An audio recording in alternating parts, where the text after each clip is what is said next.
And we're looking at the general channel because that's where the assignments and grades tabs are. And as a teacher, I know we need to have assignments and grades in different tabs. So remember, if you were here at the beginning, I said if you click on the help button at the bottom, you can suggest a feature. That's actually one feature that is being upvoted on the site, and I highly recommend that every single one of you do it.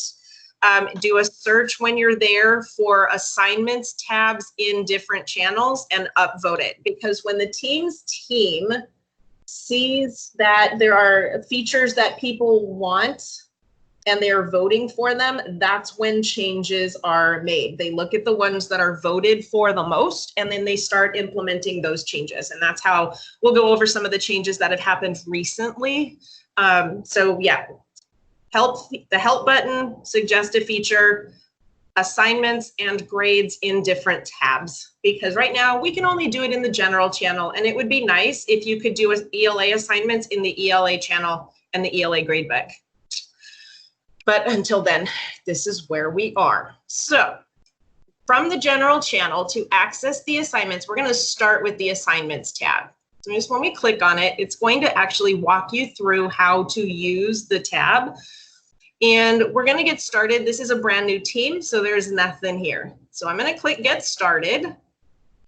And then I'm going to click on Create to create an assignment. And when I do that, I get three choices. Create a brand new assignment, create a quiz, or take an existing assignment that I've already created in Teams and reuse it here. I'm going to start first with just creating a brand new assignment, and we'll talk about from existing in a little bit.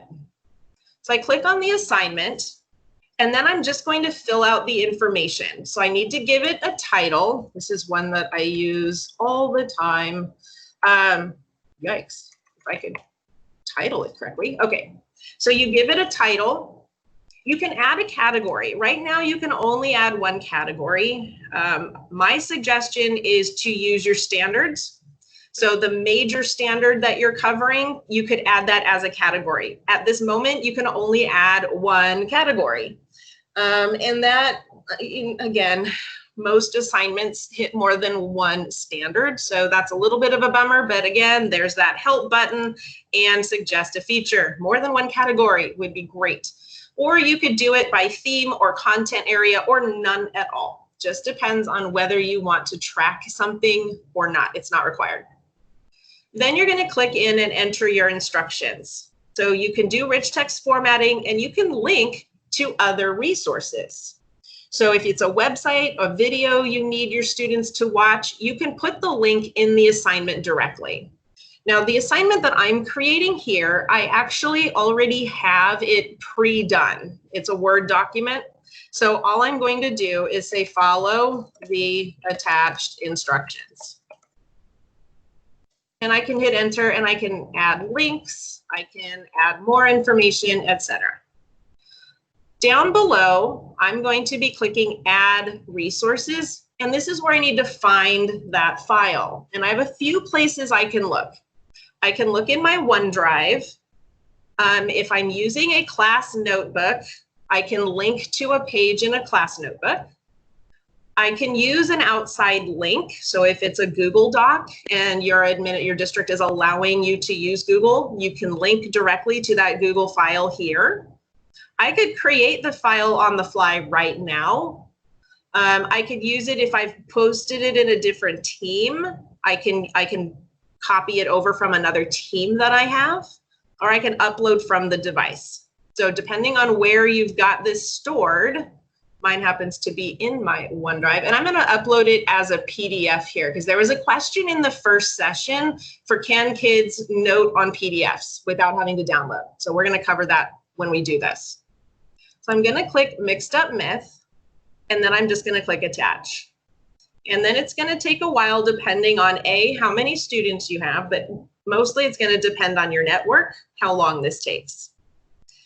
I'm also going to upload the Word document because I want you to see something that is fairly important. I'm going to upload the Word document as well. It's the same file. But notice here with the PDF everyone just automatically gets access to it. But when I upload a Word document, this is new. The default is that the student cannot edit the document. They could write on it if they had a device with a stylus. They could write all over it, but they can't actually change the document. So if I want to fix that, if I do, I want every student to get their own personal copy. All I have to do is arrow to the right, again, ellipses, and I want students to edit their very own copy of it. So I have to make sure I change that before I send it out to the students. So each student gets their own copy, just like if you use Google Classroom, you have the same setting. And I can continue adding resources depending on the needs of the assignment. Then I can decide if this is a points assignment and whether or not I'm including a rubric. And you don't have to recreate the wheel. If you've already got the rubric, it's probably in a CSV file, which is a type of Excel workbook or a type of spreadsheet you can upload. So I'm going to start by adding a rubric. And I have choices. You can see I've created a number for mixed up myths. I can upload an existing rubric, or I can create a brand new rubric. So those are my choices when I click on the rubric part. I'm just going to open one that I did a couple weeks ago. So clicking on that, and then I click next. And it's going to take me back. Let me get rid of this thing. There we go. Into where I can edit the contents of this rubric. So I give it a title, I can give it a description, and then I can decide right here if I want points or not. So if it's not going to be points, I leave it toggled off. If I want it to be points, I toggle it to yes. And then when I'm finished creating, I'll have to decide for each of my grading criteria, what percentage of the points is it? Or is it evenly distributed weights? So that's a little bit of a conversation that you guys are having as districts, I'm sure. As teachers, you're having these conversations. I'm going to leave it to points off. Sure, there we go. And then I'm just going to create my grading criteria. So what I'm looking for and how I know they're going to match each of the levels. And I can match the titles to what you're using for your standards-based grading or the state testing, or I could do a numeric rubric, and I can add additional columns. So if this is a 5-point scale, I can add another one and make it 6-point. So it's entirely up to you how many levels you're going to have. I'm not going to have that one. I'm going to delete that out. So then I type in what I'm looking for, complete sentences, and then the descriptors for each of those. If I need more, I just add the plus sign, and I can keep adding my grading criteria and the descriptions for each of them. And then when I'm finished, I click attach. And so now I have a rubric attached. It's no points because I set it up in the rubric as no points. If I want to change my mind, I have to click on the rubric and edit it. And then I can turn the points back on and change it from there. But once I've selected no points, it won't let me click here. It's disabled. Then I'm going to choose to whom. Does a rubric have to be an Excel file? It's usually a CSV, which is just a workbook. So if you have Google Sheets, you can save it as a .csv file and upload it. So it doesn't have to be Excel. It just needs to be spreadsheet form. Or open it in a Word document and copy and paste, which is what I tend to do. If someone created it in Word instead of Excel, just copy and paste everything from box to box. A little bit more time that way, but it still works. So then you can decide to whom you're going to assign it. So you can assign it to any and all of your classes. Oh, I don't have that class anymore. Let's see. So you can type the name of your class. Let me see, I think I still have you guys here. No, it's not. Oh, because it's not set up as a classroom, got it. Okay. So I could assign this to 2 different classes or 3 classes, depending on how many classrooms I've set up. If it's just for one class, then I just want to assign it to one class. And then I decide to whom it's going, which students are getting this assignment. The default, of course, is all students. I just realized I need to add that student I deleted back in. Let me add that student back in because I'm going to show you what the students all see. I'm logged in as this student on another screen, and I want to make sure that the student is actually here. So I'm going to go ahead and assign this to all students. Now, you can know this is brand new, like 2 weeks old. They added this verbiage. So you know you're going to get students who are going to come in after the start of the school year. Let's say this is the first week of school and you got someone coming in on month 2. Do you really want this student to go back and have to do this assignment? So the default is that new students after this due date, they're not going to see this assignment in their team. So they won't get confused and wonder, do I have to do this or not? You can change that. So you can click edit and you can decide. You can have this assigned to all students no matter when they join the class. So this might be good for something like an About Me assignment at the beginning of the year, so that when you do get new students in, this assignment will show up in their team. Up to you how you want to do that. Now over here on the all students, you can choose which students are going to get this assignment. So if you have a student with a 504 or an IEP needing a modified assignment, this is where you can make those changes. And I'm going to come back to that in just a few minutes, so hold that thought. I'm going to choose my due date and my due time. The default is that late work is allowed, but you can change that as well. So once I click assign, the default is that this assignment will automatically show up for all students and that they can turn it in after the deadline. I'm going to click edit to change that. You can schedule this to assign to be posted to your students' class teams later. So for example, if you have a prep period on Monday and you like to get your assignments for the week prepared and ready to go in advance, you could get them all set up in assignments and post them on the days you want them to be shown to your students, the date and time. So you can post in the future. Again, choose your due date and due time. And then you can have a close date. This is that drop dead deadline. So if you have a close date, what that means is once the date and time have passed, so on Tuesday, July 29th at midnight, this assignment will shut off and the student can't turn it in anymore. If I do the close date, if I take the close date off, then they will be able to turn it in after the due date and the close time, the due time. Again, your choice, whether or not you accept late work or not, but you do have the control over that. So I'm going to go ahead and leave it here. And then you have, these are also brand new over the last month or two. You can choose now whether you want, which channel you want this assignment to be posted in. Default is it's going to show up here in the posts tab of the general channel. You can change that.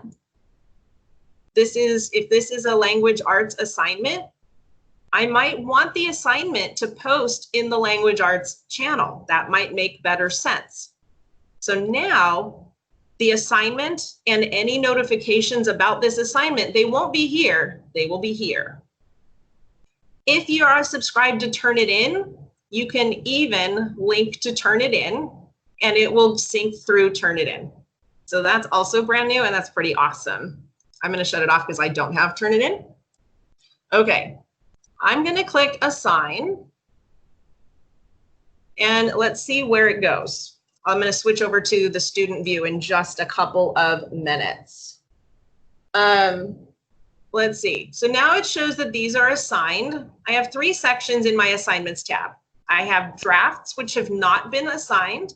I have those that have been assigned. And then I have those that I have completed and are graded. So anytime you assign something, oh, look at that. There's the notification. Let's click on it. And there's my assignment. So that's exactly what happened in my student account. Let me switch over. Where is it? There it is. So here I am, I'm logged in as that one student. there's the class we created, and notice I have a little notification here that there is a message. These are all of the teams that this student is a part of. So I'm going to click on it, and there's that notification in the ELA channel. And this is what your student is saying. Looks pretty much exactly like yours, what you're saying. I also wanted to leave this box here in the bottom right. That is a banner notification. It looks like this. So whenever you see the little purple box, or that's the banner, that's the notification. I wanted to leave it up so you could see it. So here's what the student is seeing. They're going to be able to view the assignment by clicking View Assignment. Hold on one second. Here we go.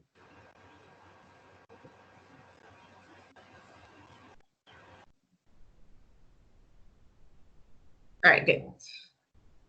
Oh yeah, and I was that new student. I had to get added in separately. Let me get back there and edit that assignment. That way I can add this student in. That's what happens when you sign out a student. Let me edit. Let's edit. It may not let me change it now. Darn it. Okay. Well, I'll show you in a bit.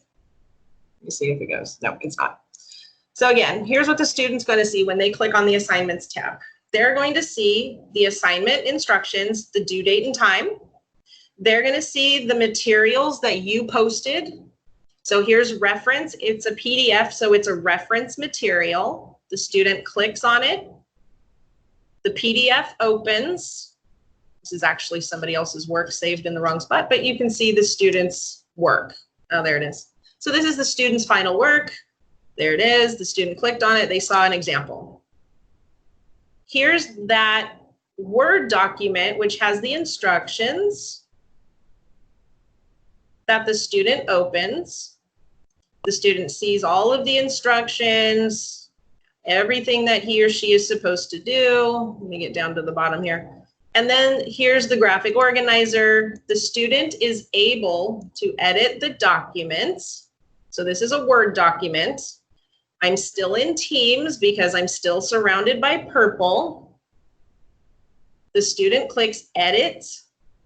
The student can edit directly here or can open in the desktop Word app if he or she has it, but they don't have to have it. They click Edit. It's going to reopen in Word Online, but I'm still in Teams, haven't left. So now the student can scroll down, and the student is able to type directly into, oh, I have caps lock on, into the document. So the student can complete the work by typing. If he or she, and since they do have Microsoft, they do have Word Online, so they can do this. If they have an iPad or if they have a touchscreen device, you can ask them to write on it. And all they have to do that is open the assignment, scroll to where they're supposed to do their work, and instead of clicking edit, they may have to open it in the desktop app. Yeah, they have to open it in the desktop app to write it. They can download it as a PDF and reopen it, but that can take a little bit of time. It's actually easiest if they do have an iPad. When they open it as the PDF in the iPad app or in the, they are able to note directly on it. I think they still have to download it though. I know that was if it's not in the iPad app, it has to be downloaded. So that's the only problem with having them annotate directly is they may have to download it in order to do the pen or the stylus or the finger marking on it on a PDF. So if you do have it as a Word document, you can train them to edit it directly in Teams, typing directly in it. Then they don't have to download anything. So if you do have it as a Word document, in this case, it's actually easier, strangely enough. I do have a webinar on how to use it with, how to use Teams with iPad, kind of how to do all of this. Can you upload a fillable PDF? Absolutely. If you have those, you add it to the assignment by adding the resource in the exact same way. You click add resources because that fillable PDF would be on your computer. You would upload that file just the same way. It's a resource that you're providing to your students. That's all. So yes, you can do that. Can we use a simple version of this assignment in Forms and follow the same rubric? Forms is a little bit different. You can create like a survey and then they just type directly into it, but you can't attach a rubric to that. So that would be something separate. Assignments is a little different than using Forms, but it could be played around with to see it until it fits your needs. Let's see if I have any other questions. Will assignment save automatically for students? Yes, it will save because it's online Word or online Excel or online PowerPoint. So they don't have to remember to hit save on anything. Very much like Google, if you use Google. Let's see, will they be marked late if they turn it in late? Yes, it will. So you can track who's late and who's not. And I'm going to show you, I'm going to have to log in on my other, let me change out because it's not joining this team. Let me sign out of this student and come back in as a different one.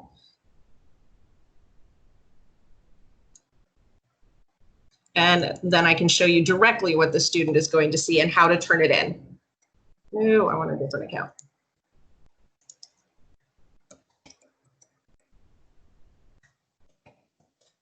You know, I tried to be prepared, tried to have it all ready to go, and then I forgot I deleted that student. Again, wouldn't be fun if everything worked the way it was supposed to the first time.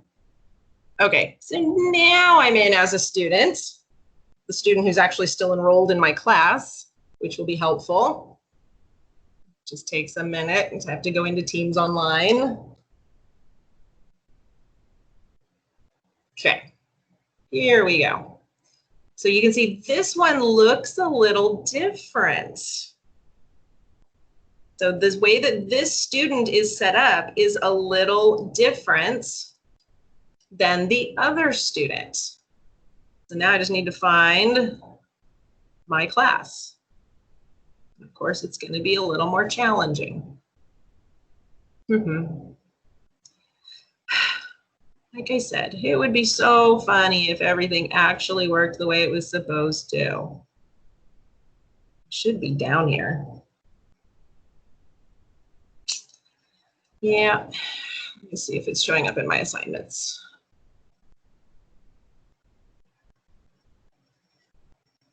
Should all be, there I am, right there. Okay, I just couldn't see it because of the way it was set up. There we go. So this is what the student is going to see. There's my assignment. Student clicks on it, opens up. Student sees the materials, due date instructions. They can attach an assignment different from what you can do. The student sees the ability to add an assignment, which is good. So if you have them draw something, take a photograph of something, if it's something outside of a computer generated product, they can take a photograph of it, they can scan it, whatever it is that they need to do, and they can attach it to this assignment. So it doesn't necessarily have to be something that is done on a computer. It can be taken care of off computer and brought to the computer. They can see their rubric. So they're going to see what they're looking for. They're going to be able to take a look at that and see how they're going to get graded. And then they've got this turn it in button, and this is key for your students. They have to click turn in when they're done. If they don't click turn in, you can still see their work. I'm going to show you how you can see their work to monitor their progress, but it's going to create a little bit of a headache for you, and you can't turn it in for them. So we want to train our students to take this little step. Make sure they click turn in. When they do, they get a cute graphic and something fun, and it tells them that they turned it in on a date and time. They can undo, they can pull it back and work on it some more if they need to. but they have to hit turn in. That changes, where are we? That one. This changes the way that it looks for you. So let me come back out here and come back in because it's going to look a little different now. Back into assignments. Okay. So the student, I'm clicking on the assigned, and now look at what it says. Now my student has turned it in. This student has not turned it in. So I'm able to see the status of all of my students. If the student never clicks that turn in button, it's going to say not turned in forever. So make sure that they click turn in. Very important. You can again see their work. Even if it's not turned in, I can click on not turned in and it will take me to the student's work. And I can see his or her progress and see that this student hasn't done anything. And then I can provide some feedback. So I can say, don't forget to get this done, or some kind of positive, some kind of encouragement. Said, hey, don't forget this is due. And the student gets a notification that they've got a message waiting for them. I can see the view, I can look at the history of the document just like I can in Word Online or Google. I can see any changes that the student has made. In this case, it shows that the student never even opened the assignment. I can even score the student directly from within this screen. So here's my criteria A. I can award a score based on how I feel the student is doing so far. And I can click on B and give the score. So I can give some feedback to the student even before the student has turned it in. I can click on the arrows here and it will take me to each of the different criteria. I'm going to click done. I can then drop to a different student and I can look and see what that student did. So from that assignment screen, I'm going to come back there and show you again. From this assignments screen, I click on the assignment. I can click on their status. I can see their work. I can edit the document with him or her. So perfect for writing papers to give corrective feedback right as they're going. I can open the rubric and I can start awarding grades. I can provide written feedback here. I can switch between my students. I don't ever have to leave this screen to see my students one after the other. So I don't have to go back and forth. If I'm ready, this student turned hers in. If I've entered the grade, if I've given feedback, I can then return it to the student. And now the student can open it back up and is able to look at my feedback and then continue working if that's the process that they are supposed to undergo. So that feedback cycle can continue. Once a student does turn it in, they can no longer edit the work until you return it to the student. So the turn in, just like in Google Classroom, the turn in shuts them off so they can't keep changing it while you're looking at it. So if I click as the student here, this is my student screen, nothing left to turn in. It showed up under completed. I, as the student, can open it back up and I can reopen my document. I can attach additional work. I can look at how my teacher scored me on the rubric. I can turn it in again when I'm done. So we can go back and forth as often as we need to as a student and teacher to keep that feedback cycle going. So great way to be working directly with your students, all from one screen. So I'm going to close this out again. You may have noticed the immersive reader here. If there's time at the very end, I'll show you immersive reader. It'll blow your mind. It's actually that, and Teams brought me back. I was a Google certified educator for over 10 years, levels 1 and 2. And it brought me back to Microsoft. So I'll show you at the end so you can have your mind blown like mine was. So here you can see again, I'm back at my assignments tab. I click on the assignment. I have one turned in, one not turned in.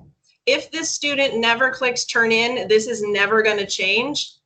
It will never, ever move the whole assignment into the graded assignment. And I'm a little OCD, so that would drive my brain crazy. I would need to make absolute sure that if it's done and I've graded it all, I want it to show up in the graded and completed section. So train your kids, click turn in.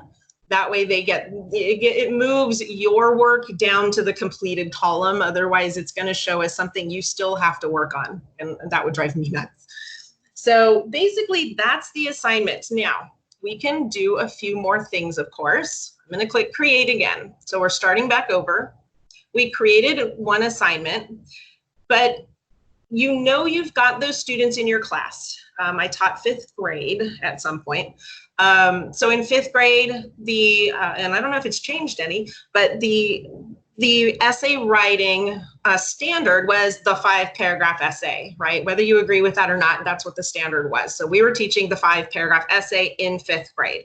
But I know I had students who had accommodations and modifications. And sometimes the modification was a 3-paragraph essay, even as a 5th grader. You know you have those situations. And so I would have different assignments. I'd have the modified assignment and the full assignment.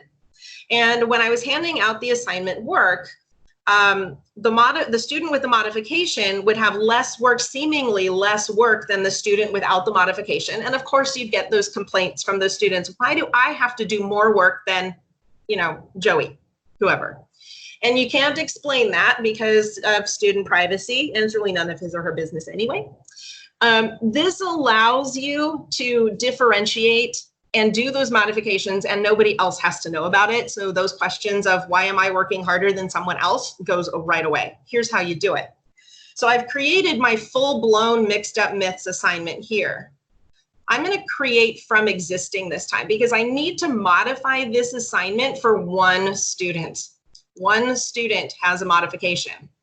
So I'm going to choose which class I have the original assignment posted in. It's this one. And then I'm going to locate the assignments and click next. And it's going to open up for me to edit again. And so this time this is modified. And I'm just going to type in mod so I know which assignment is the full one and which one isn't. I'm going to delete the documents that don't work anymore for this differentiated assignment and upload the correct documents for this student.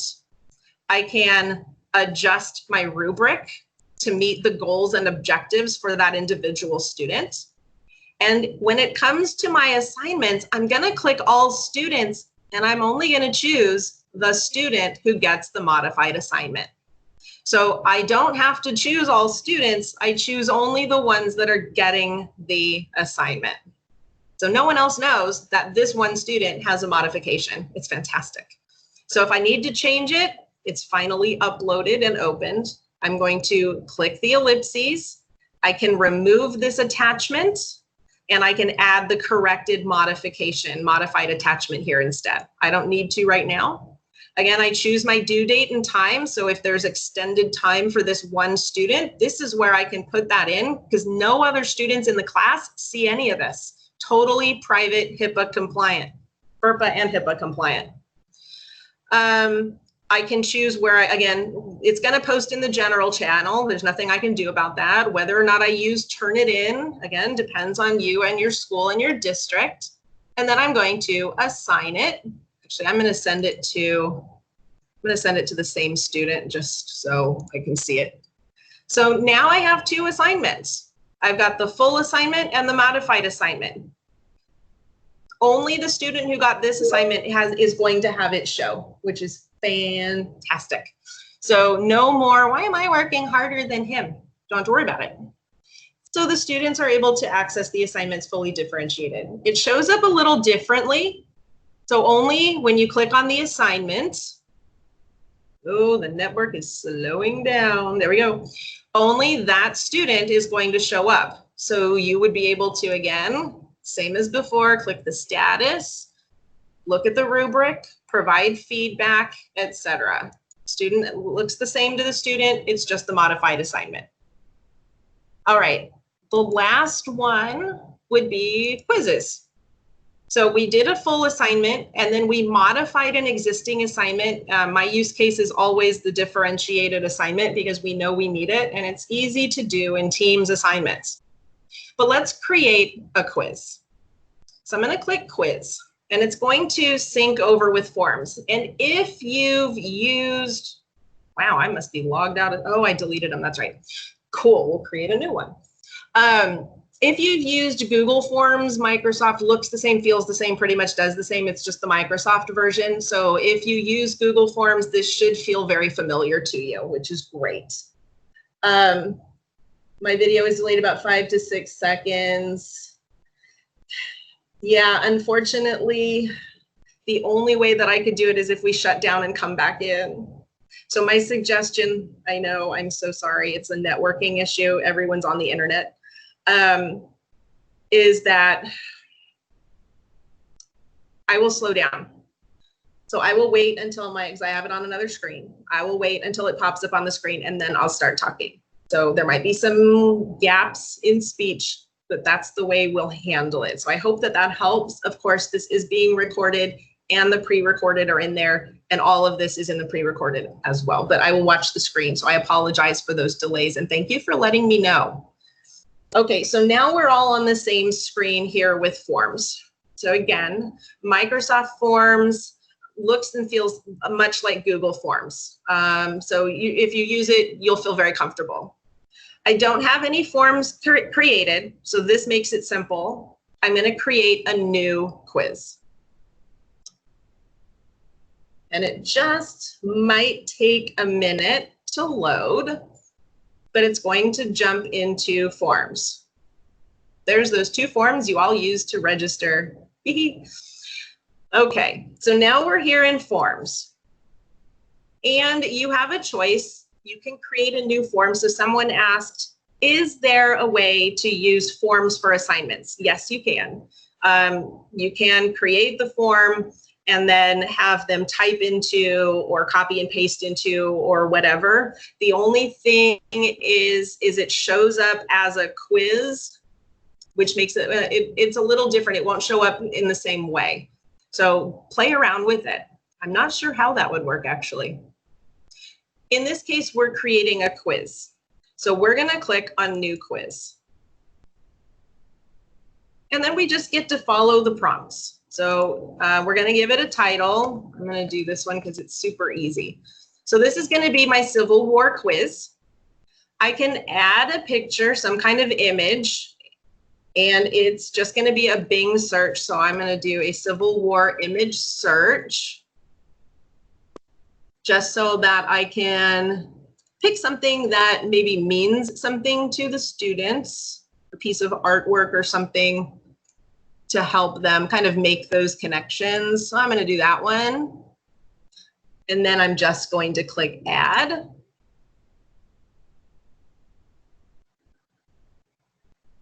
And there we go. So it's now put a picture in. And then I'm going to enter a description of what it is I want them to do. So complete the following. Sure, I can spell and I can type. All right. Now, the way that Forms is set up, you can do a number of different things. So first off, we need to click Add New. And we can do multiple choice. We can do both short and long answer text. You could have them do a rating. So this is really good for little ones. So you can have a how are you feeling today kind of rating, and they can do that. If you click the drop down arrow here on the right, you'll see, there we go. Then there's a number of other things that you can use as well. So you can have them drag and drop into order. You can use a like heart scale, which I found out from another training. You can add emojis so that for little ones, they can click the circle that matches the emoji. So that's pretty cool. You can upload a file, which I think is important if you're teaching ELA or history and you want them to read a primary source document and respond to questions. You can do that. You can also divide your quiz into different sections. So if you have a multiple choice section, a short answer, you can have sections, which makes it a little easier to organize. Depends on how you want to do it. I'm just going to keep this at multiple choice. So I'm going to click choice. And then I just need to type my question. So who won the war? Hey, gosh, I know I do know how to type. And then I have to do my options. So I'm going to type north, and it's also giving me suggestions for the other ordinal directions that I might want to have as my answer choices. So then what I need to do, once I've got my number of answers, it could just be 2, I put a check mark next to the correct answer, and I can even display a little message to the student who chooses this answer. So a little positive encouragement. I can do the same with the wrong answers, not quite, if I wanted to. So that when the student shows the incorrect answer, when they look at their responses, it would say not quite, and they'd see, you could have a message, a positive, uplifting message there, even if it's the wrong answer, if you want. If there are multiple correct answers, you can do that and make sure you tell them, check all that apply. And then in order to get it correct, they have to choose each of the correct answers. In this case, that's not true. And then you can decide if this is a required or optional question. I would guess this one would be required. Now there are some other settings. Again, ellipses does mean more. So you could shuffle the options so that students don't get the same order of questions or order of answer choices. So the whole texting of is 1B wouldn't work. You could do it as a drop down. You could even do math problems. When you do math problems, you write the equation, and then it helps you craft your answers so that you can do math questions as well. This one's not a math question, so I'm going to get rid of that. Advanced options include branching, which I don't use, so I would think that that's probably not necessary. And then you choose your points. So let's say this is a 5-point question, and then you just continue. You can add a brand new question. If it's a same multiple choice, you can hit duplicate, and it will just duplicate the question. So here's question 1. Now it's question 2. All I have to do is complete the information for the question. So if I don't like that, I can delete it. So let's say I'm done. My quiz is complete.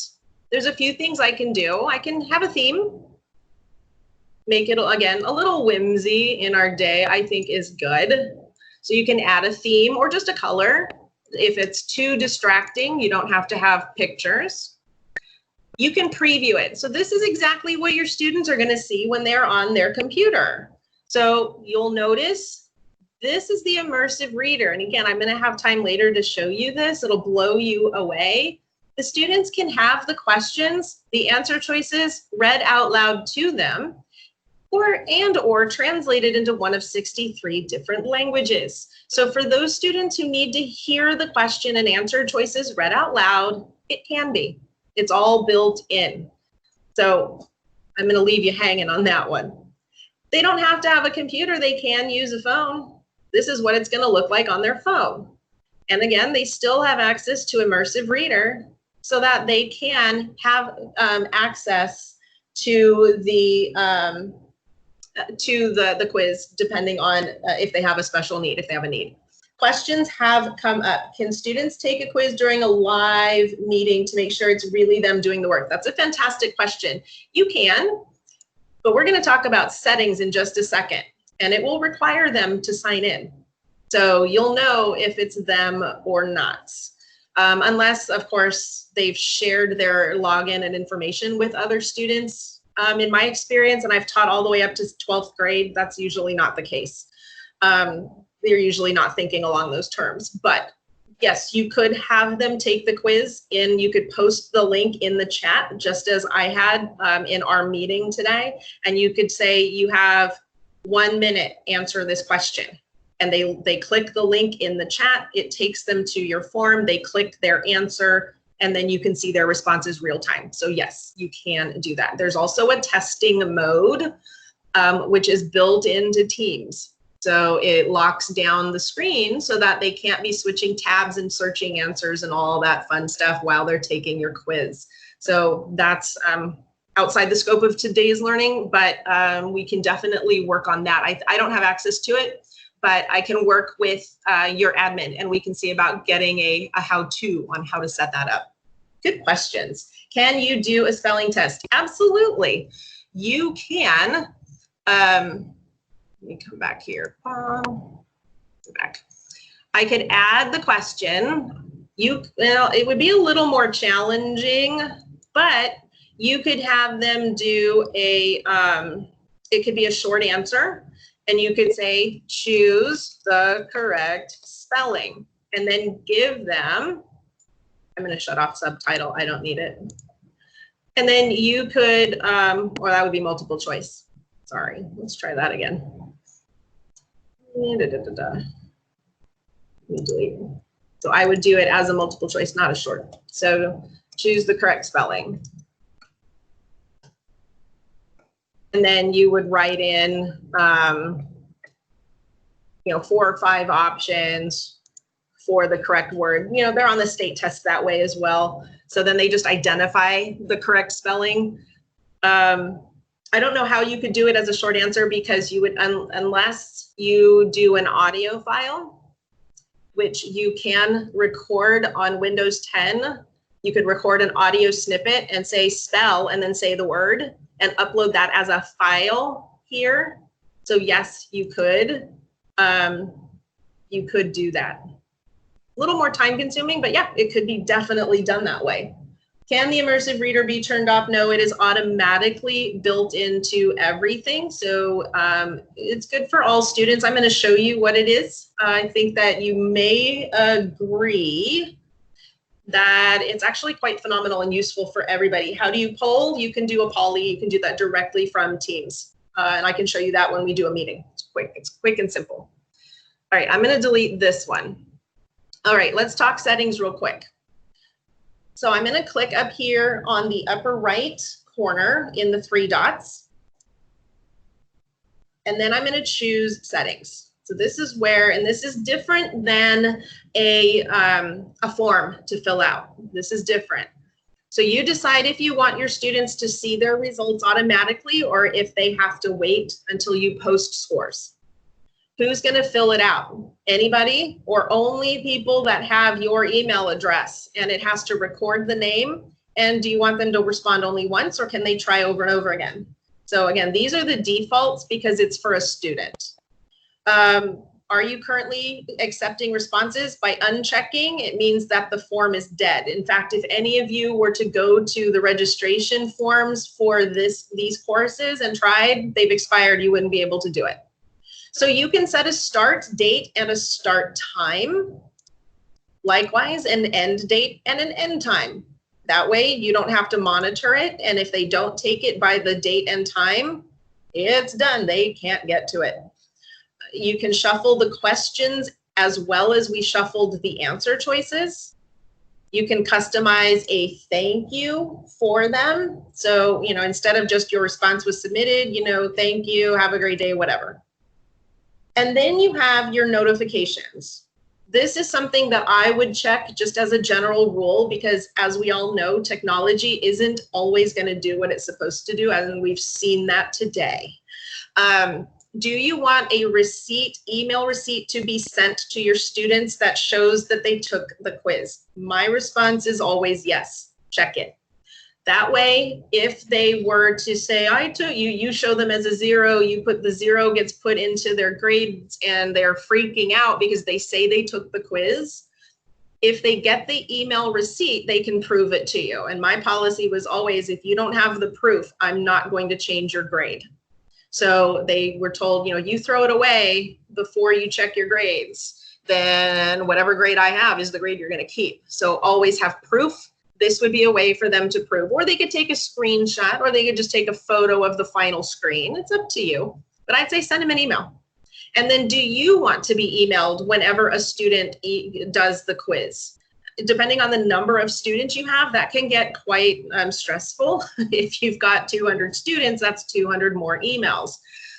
but you can get an email notification every time someone takes the quiz. When someone does take the quiz, you'll get a notification here in Forms. And I'm going to show you what that looks like too, because I'm going to take this quiz as a student so you can see it. So those are your quiz options. I'm going to click out of settings. Now because I'm going to do this in Teams as an assignment, I don't have to share this, but I could. So you could copy the link and paste it as a separate link in Teams. Maybe it's not an assignment. You just want them to take this quiz. Maybe it's a CFU. Maybe it's a formative quiz and you don't need it to be graded. You just want their responses. So you could post the link itself in a post in the team and tell students, hey, complete this real quick. Or post it in the chat of your meeting, so that the students can take the quiz right then and there from the chat. So that's where you would do that, is the sharing. You can generate a QR code, although we're not in the classroom right now, it's virtual, there's no need for that, but you could have a QR code that they scan with their camera on their phone, and then it takes them to the quiz. If you're particularly savvy and you have your own personal website, you can embed it. I don't do that. You can send individual emails out. Again, I would say probably not. You can share this with your colleagues if you co-teach. That way, if you're needing to collaborate, if you're building, for example, an ELA quiz, or this is going to be a standard test for all of your students, this would be where you would collaborate. Question came in. What if a student is absent and misses the start and end time? You can open that. You can go back into settings, change it, and send it to that one student individually. So you can do this copy link and send it to that student. So yes, you can do it. Once the form is submitted and graded, can it be redone and regraded? No, you'd have to redo the quiz. So you just do the quiz over again, because it's going to score it automatically.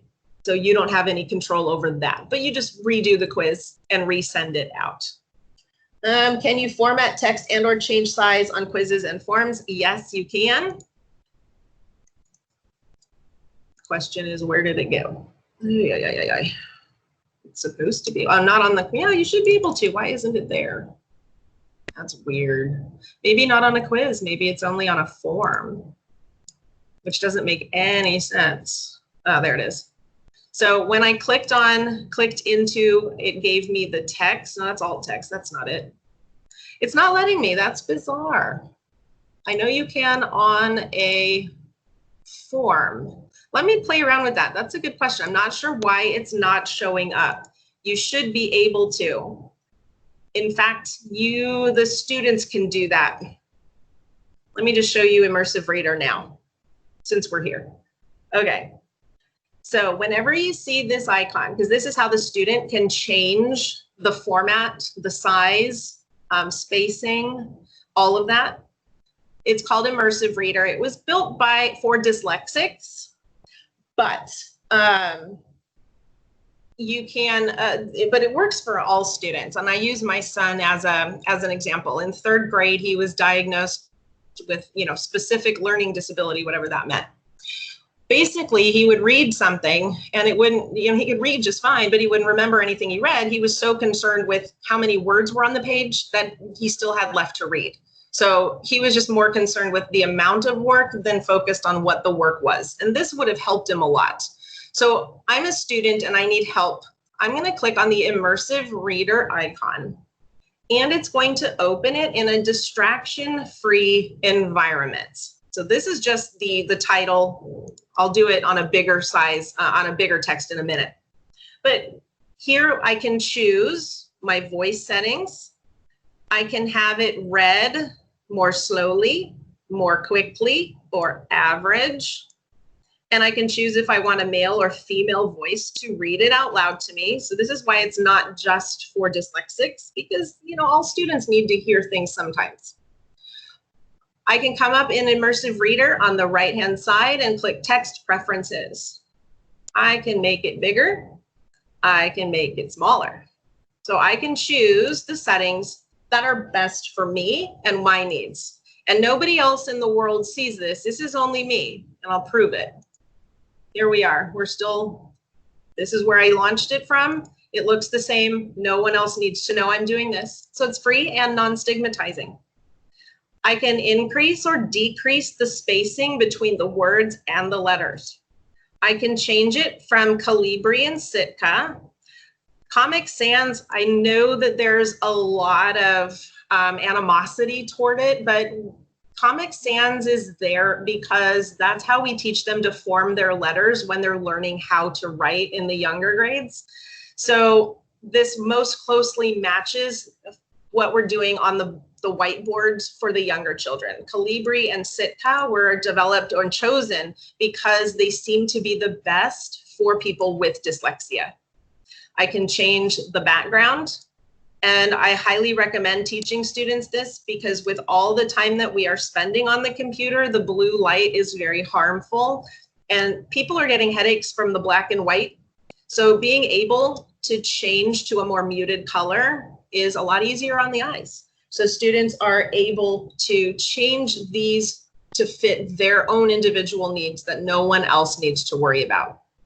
There are grammar options. You can show syllabication to help with pronunciation. They can turn on nouns, they can turn on any verbs. So if they're studying, if they're learning the language, learning the placement of the different parts of speech in a sentence can be helpful.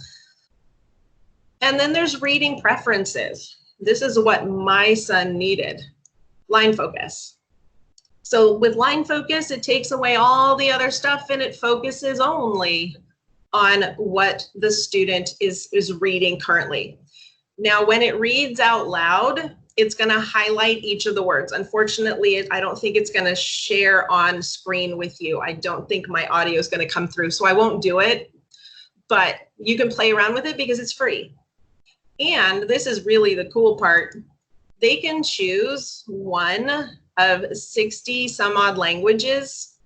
So this is perfect for a student who maybe has been here for a while, but still needs help once in a while with a few words. So they can look at individual words like civil, and they can see it in English. They can push it to hear it pronounced in English. And they can also hear it pronounced in their native language, word by word. So if they have some English, but they might need support on a few, that's available to them. Or it can be the entire document translated. So the whole document can be translated and read out loud to them, not in a computerized voice, but in a very real, natural voice with accent and everything. So this is, again, and you can switch back and forth between the languages. So the students have access to that.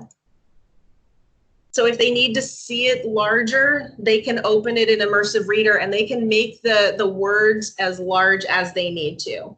So it's really cool. Does it define words? Yes, it does. There's actually a picture dictionary. I don't know if it will, yeah, there we go. So you can turn picture dictionary on or off in your reading preferences, picture dictionary on and off. So not all of them are going to have a picture because I don't know about following. Yeah, following won't have a picture. There's no way to do that, but they can still hear the word pronounced out loud to them. So no matter what word they click on, they can have it read out loud. Some of them will have a picture to go with it so that they can see it. So it's an amazing tool. Again, brought me, the learning tools and teams brought me out of Google and brought me right back. So it's a fabulous tool for everybody, and it's great for parents to teach parents how to use it. And Immersive Reader is built into all of the Microsoft 365 products, including Outlook. It's built directly into Teams. It's built into Word, Excel, Minecraft has it. So Immersive Reader is everywhere. And no, it cannot be shut off. We do want our students to have access to it if they find that they need it. And many will need it. So now you don't have to read the test out loud to your students. Aha, they can do it. So we just need to train them how to, when they see that little symbol, anywhere they see this symbol, it means there's Immersive Reader for them. And once they do it once they've set it up, it stays that way on their computer. So they don't have to set it up each time. They don't have to continually change the color, change the font, change the language. Everything saves, so they don't have to worry about it. So it's a fantastic, exciting tool. But I digress. I'm sorry. That was kind of an off topic. All right, so we've got our quiz. I want to come back into Teams because I want to get that quiz here into an actual assignment. So I just clicked back into Teams. I'm going to click create the quiz again because notice it didn't create anything. But now I remember the last time there was nothing there. Now my Civil War quiz is there. So I highlight the quiz that I want to assign and then I click next. And it's going to open the same assignment creation page that we saw before. I can give them instructions. I can add a category or I can add a standard, whatever. Points I set up when I did the quiz, so I can't change them here. But I can choose who's getting it assigned to them, which classes and which students will have this assigned to them. So I'm just going to assign it to one student right now. Again, I put my due date and time due. Those, if I did that in the quiz, let me come back here real quick. If I, in my settings,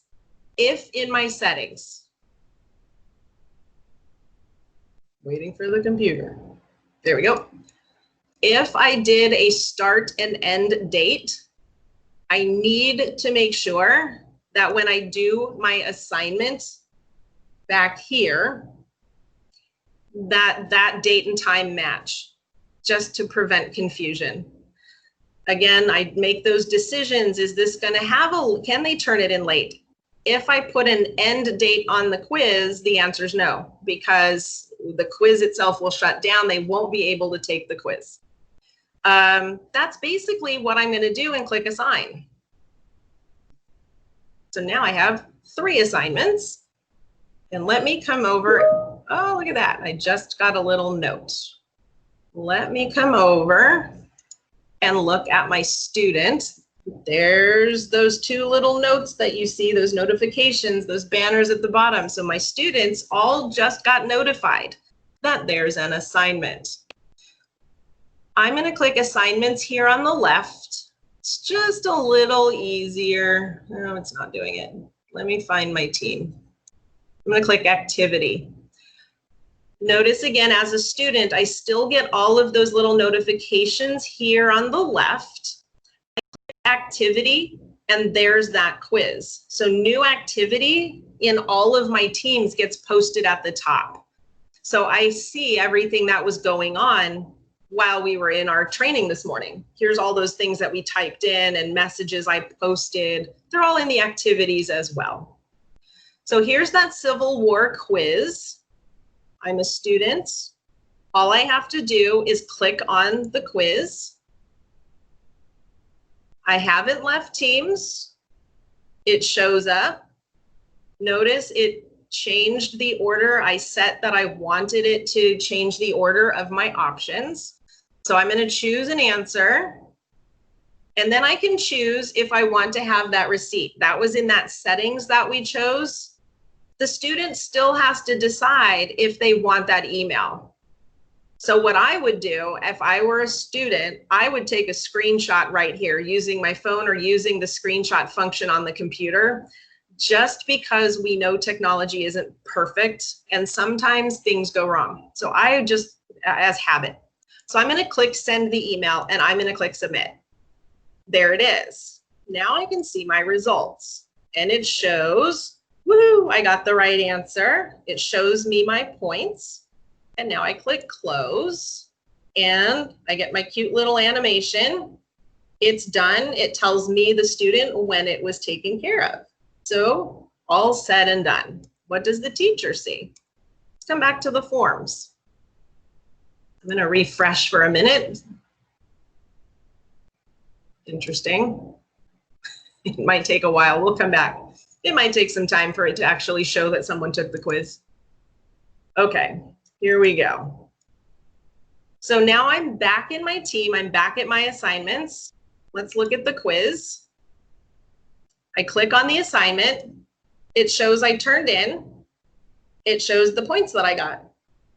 If I click the plus sign here, I can give a personal, I can't give it on this one. It won't let me. It's a quiz. So once that's done and everyone is taken care of, let's open Informs and see if it's there now. There we go. Now I can see, I'm going to show you that one more time. So I came up to my assignments tab. I clicked on the assignment. 1 of 1 is turned in, it's done. I see it's turned in, I can see the grade. I want to see it in forms. I want to see the data from all of my students. So I'm going to open in Forms. And this is where I can look at my data. So I can look at each student and see what the question was and the points. And I can give feedback here. In Forms, it's a little different.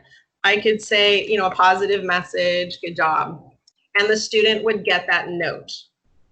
I can also look, if I'm assuming I have more than one question, I can also look at the questions and I can see how people did in general. It'll actually give me, there we go. I hit the back button. Now it's showing my responses. So I can see a graph of how many people answered correctly or incorrectly. I can review those answers, again, looking by student. And I can post the scores just to make sure that it's sending itself over to Teams and posting in my gradebook. So I'm going to click on who I want to post. I could do it individually as students submit or not. And I'm going to click post. Before, it was just showing me that the student got 100%. Now I want to put it in the gradebook, and that's what post scores does. It puts it in the gradebook. So I'm able to track and see how my students did. I can download this and I can open it in Excel. So I can track this. I can use it as evidence of learning. If I have a printed gradebook, if I keep printouts of things, I can print all of these things out. So I have some questions. If we're assessing reading comprehension of language, where can we do this without immersive reader? If you're going to, you don't have to have your kids use immersive reader. If they're doing reading comprehension online, you can send them the reading and it will be a little more challenging for them to upload it into immersive reader. So that would be my suggestion. Send them a link to the text. Just don't mention the immersive reader part and see what happens. And of course, you'll know your students anyway. If they were having trouble reading and all of a sudden they're brilliant, you might want to question, what happened? What changed? Could be good, could be a little suspect. How can parents get into this? They have not been set up as guests. You're right, they can't. So that would be if your administration allows it, you would add them to a team as a guest by typing their email into add member. Then they could see everything.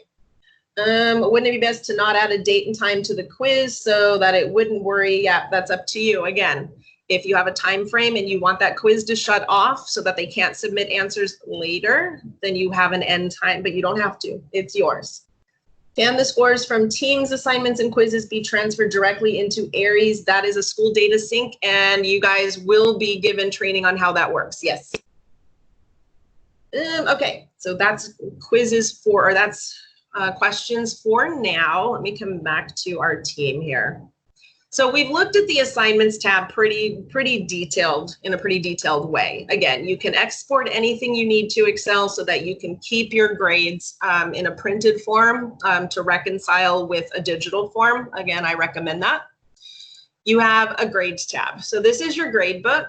It's going to show you all that your students have done and things that you have graded. So here we have our modified assignment. None of these, I can't click any grades here because this student didn't get this assignment. Remember that the modified mixed up myth was only assigned to this student. So it doesn't show up for anyone else. So I can open the work, return the work, and put the score in here for this student. Likewise, this student, although I assigned it to both, any student who didn't get the assignment, it doesn't show up as able to be graded. So your grade book matches what your assignments are, if that makes sense. If they didn't get the assignment, they have no way for you to add grades to it. They didn't get the assignment, you don't have to worry about it. So in this case, student 30, they got the full mixed up myth assignment. I can open the student work here. I can grade the work and return it from here as well. So this is just your grade sheet printout. Exportable, of course, to Excel. Okay, so that's basics of using assignments and grades. Again, please click the help button. Please go to suggest a feature. We need to get assignments and grades in other channels. It would just be easier if I'm doing ELA grades and assignments to put them in ELA versus all of it in general.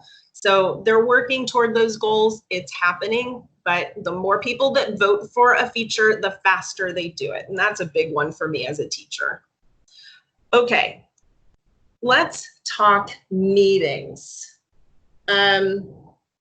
Let's see, will the makeup quiz show in a second column so you have 2 quizzes less listed? Yes, if you do a second quiz, it's a separate grade altogether. Let me look at, is there a way to push out weekly updates on complete and incomplete work for individuals weekly? To parents, I'd have to play around with that. That question's not come up, and honestly, I hadn't thought about it. That's a great question. Let me do some playing and see kind of the best ways for parents to see that. I think the easiest way would be to put your parents in as guests. If you're not going to use a class notebook is a little different, but if you're going to use just Teams, put them in as a guest and then send them an @mention or a private message. Just send an @mention to the whole team. You know, parents, check your grades now, check your students' grades. They would, as a guest, they would still get that notification and that email to tell them weekly, come in and check. Again, I'm a fan of, you know, make the kids and parents do more work and less on you, personally. You can, thank you very much. Yeah, Euphemia says you can share a view-only page with parents. It's actually easiest in OneNote to do that. So yeah, so you guys have some great collaborators in there who are already working to help you guys out. That's fantastic. Okay, so let's talk meetings, because that's the other really big part of this. All right, remember that you are attached to your Outlook calendar. It's all synced together, so you don't actually have to leave Teams to do meetings. There's 2 types of Teams, or 2 types of meetings. Up in the upper right corner, you'll notice, and if you don't see this on yours, it's okay. Each district I find is a little different. So if yours isn't up here, that's okay. I'm going to show you where to find it. But there's a Meet button. And if I click this, it's going to take me to a Meet Now. So this is one of those times where you just need to have a quick meeting. You're going to invite people to an impromptu meeting. It's not scheduled. So you know that student who's having a total mental breakdown because he or she can't find the assignment and it's due now. You can invite them to a meeting, a Meet Now, and you can, you know, work with the student, share your screen, walk them through, calm them down, whatever it is that they need at that exact moment. You can do a Meet Now, and it works the same as the meeting you joined today. So I'm just going to click Join Now. So now we're doing a meeting within a meeting. And of course, it's going to take a little more time because I've got network. So now I'm in this Meet Now. I have to invite people. It's not scheduled, so no one's invited. I can click on the name of the student I wish to invite. I could type the student's name and that would appear down here, and I can invite the student. The student who is requested to join, I'm going to try to flip screens really quickly because I'm logged in. So that student is getting invited. Here's that note at the bottom. There it is, little purple note at the bottom says, I want you to join the meeting. The student accepts or declines. So that's a meet now. I'm going to decline that meeting. Let me come back over here. Nope, wrong one again. Here, that one. So that's how you can do a quick meet now. You can invite as many participants in a meet now as you want. So if you've got if you're working in small groups and you want to call 3 students in, you can do that. It works the same way. You just request each to join. Then they have to accept or decline. Okay, I'm gonna leave that meeting. We're gonna do more about meetings in a second. And that's because what I want to do is go into calendar, because there's a different type of meeting. So I'm gonna click on calendar. I'm gonna drag this out of the way here a little bit. I'm giving it a second, there we are. So I'm in my calendar, and if I want to schedule a meeting, I'm just gonna pick the day and time. So I just click on any box. Move my little guy out of the way here. And then I just follow and add, I'm gonna add a title. Let's say I'm gonna do office hours.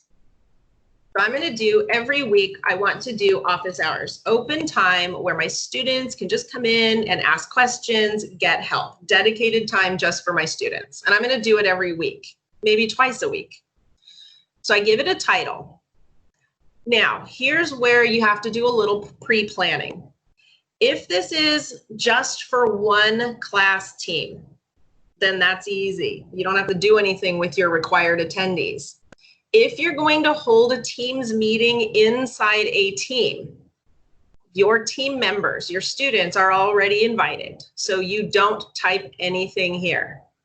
If you want to invite somebody who's not in your team, another teacher, a special guest speaker, another class who is a different team, you would put them here. You would type their emails. I'll show you how to do the other class in a second. You can also add optional people. So school counselor, nurse, if we still have them, principal, vice principal, whoever. These are not required to be added if you're going to hold the meeting inside of a team, because your team's already invited. So you choose your date, start time, whether, I doubt it's all day, and then whether or not this is going to repeat. So this is half an hour, so maybe I am going to do this every single day for a half an hour. Then I'm going to add the channel. I need to choose the class and the channel in which I want this meeting to be held. So I'm going to put it in the class we created today in the general channel. I can only do it in one channel in one team.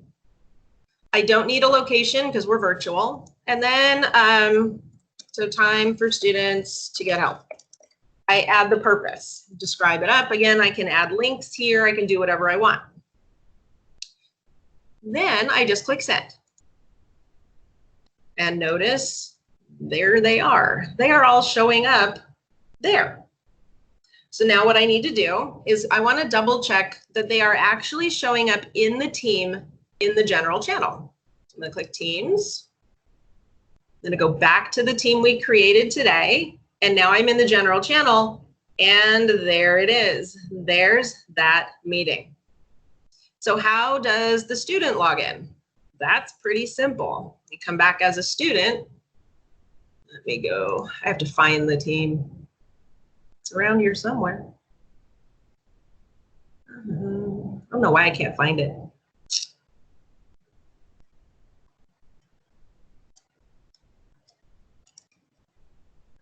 You'd think it would be really easy. Maybe it's a hidden, there it is right there. All right, so here I am, I'm the student. There are some things I need to do. Again, it gives me notifications. So I'm gonna click on general and there's the link. So if I need help during these office hours, all I have to do as the student is click the purple box. And now I have some options. I can click the join button here, or I can click join here. If I need to do a call in, if for some reason I have to use my phone, there is a phone number and a conference ID number generated anytime you schedule a meeting. I can also look up local numbers so that if I were charged, if I was going to be charged, which in this case I would be, I'd probably want to find a local number. But I'm most of the time, 99.99% of the time, all your students are going to do is click join. Then they have to give permission to Microsoft to use the camera and microphone. So they're going to click allow. Hello, everyone.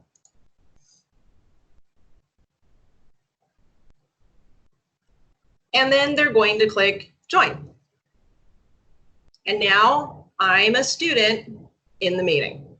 And that's all they have to do to join. Now, there are some things that you need to do as a teacher. So let's go over that. I'm back here as the teacher. Before the actual meeting starts, what I want to do, I want to click into the meeting. I want to open the link up. So I'm going to come into edit mode. There's a few things I want you to set up before you actually hold your first meeting. It'll just make your day a lot better. So notice here, I have the option of editing. I can change things, and that's because I'm the teacher. I created the meeting. If you recall, when I as a student joined, I didn't have any options to change things. All I could do was join.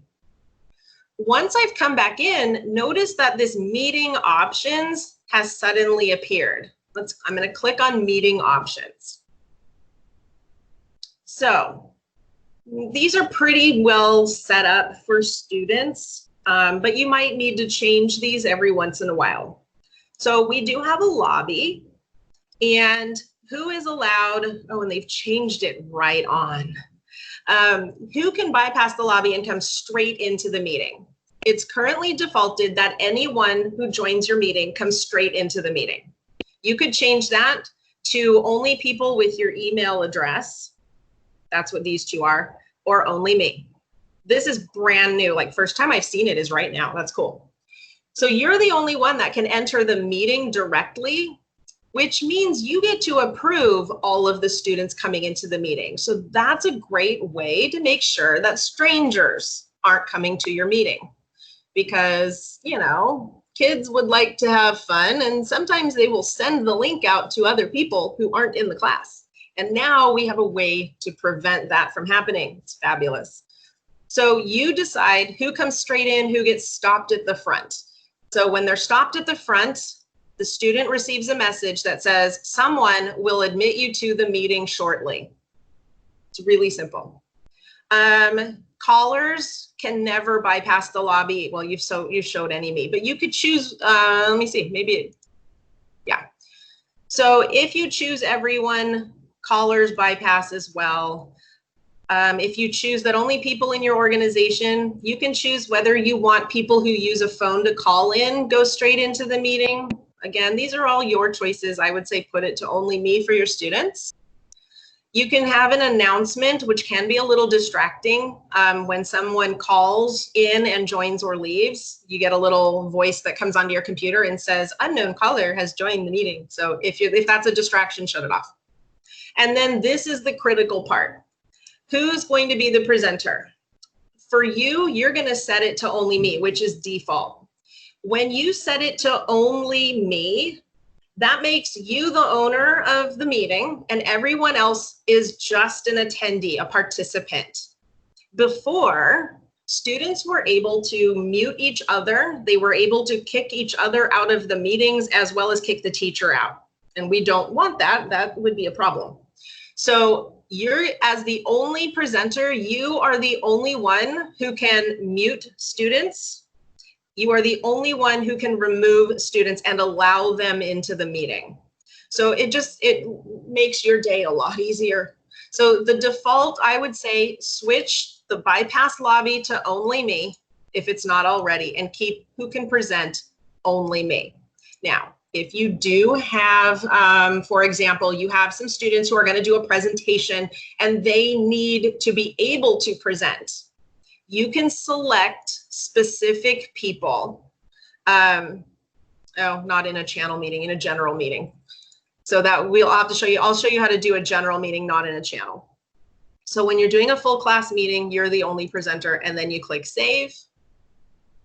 So now when your students log in, what they can do is watch, they can listen, they can chat, they can post questions. Everything that you've been doing in this training is what your students can do. So a little bit more secure, things have changed, which is fantastic. Those of you who have to drop off, I appreciate your time. Thank you, thank you. Yes, you are going to be included in attendance, no worries there. You are good to go. So if you do have to leave, thank you. And we're doing these sessions again at the buyback day. This one's running a little long, I get it. So have a great rest of your week for those who are dropping off. So this is how you set up your meetings. Again, it's pretty straightforward. I'm going to close out. Now, if you do need to have another team, you've got 2 ELA classes and you want to hold one meeting, here's how you do it. You actually start the same way. You create the calendar meeting. I'm going to call it demo. You're not going to add anything here yet. You choose the channel where you're going to hold the meeting. So I'm going to hold it in the same location.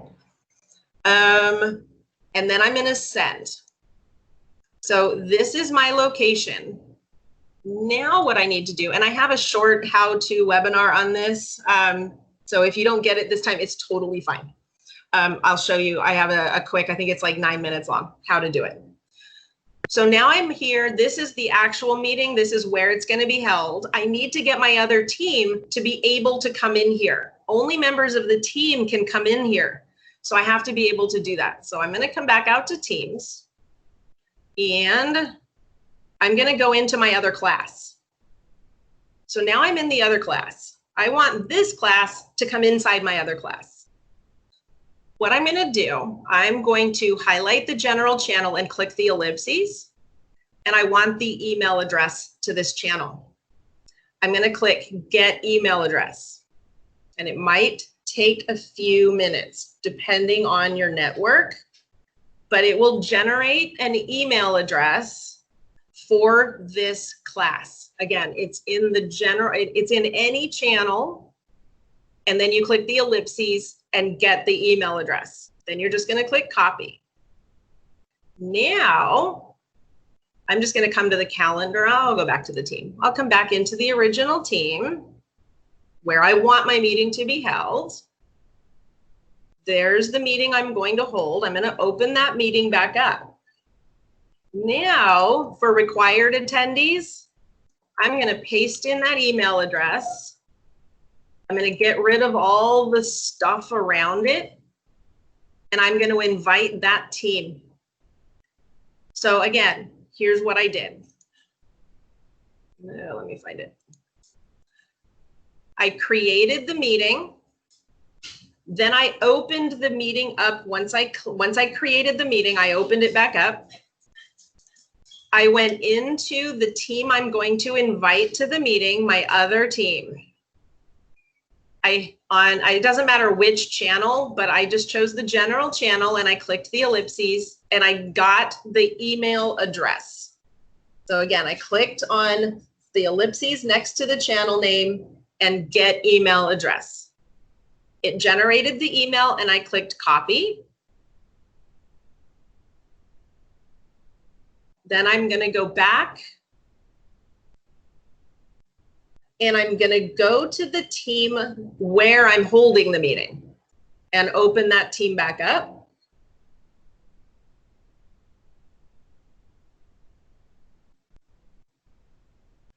And I'm going to open the meeting. And under add required attendees, I'm going to paste that email link, but I have to get rid of the caret at the front, the caret at the back, and all of the other wording. So it's just the email address. I click invite. Then I can do that for as many other teams as I want. So if I have 5 periods of English and I want one gigantic meeting, I just repeat the process for the other teams. And then I click send update. So now I'm going to go back because I want to make sure that my other class does see the meeting. They should see the meeting. It might take a minute. Yeah, again, going to have trouble. My internet is slowing way down. The meeting will show where it is. I love it when that happens. There's the meeting that I just invited them to. All they have to do is click see more. They will join the Teams meeting. So if you see underneath demo, it said see more. They click to expand it out. They click join the Teams meeting. And now you've got two classes who are going to be in one meeting together. So that's how you do it. Is that email the same for all year for the teams? Yes, that channel email address will never change. Each channel email is different, and each team's general email, so each team channel has its own unique email address. Each channel has its own unique email address, and this general channel email address is not the same as this one. So this channel's email address is different as well. We've been on this particular streamer channel for like 5 hours. And what is the maximum capacity to call? Basically, I stopped recording after the first session. You can, I think, record, gosh, I don't know what the limit is, but I can find that out and I can post it for you guys. As far as how many people can be in a regular Teams meeting, right now it's 300. For a live event, 10,000.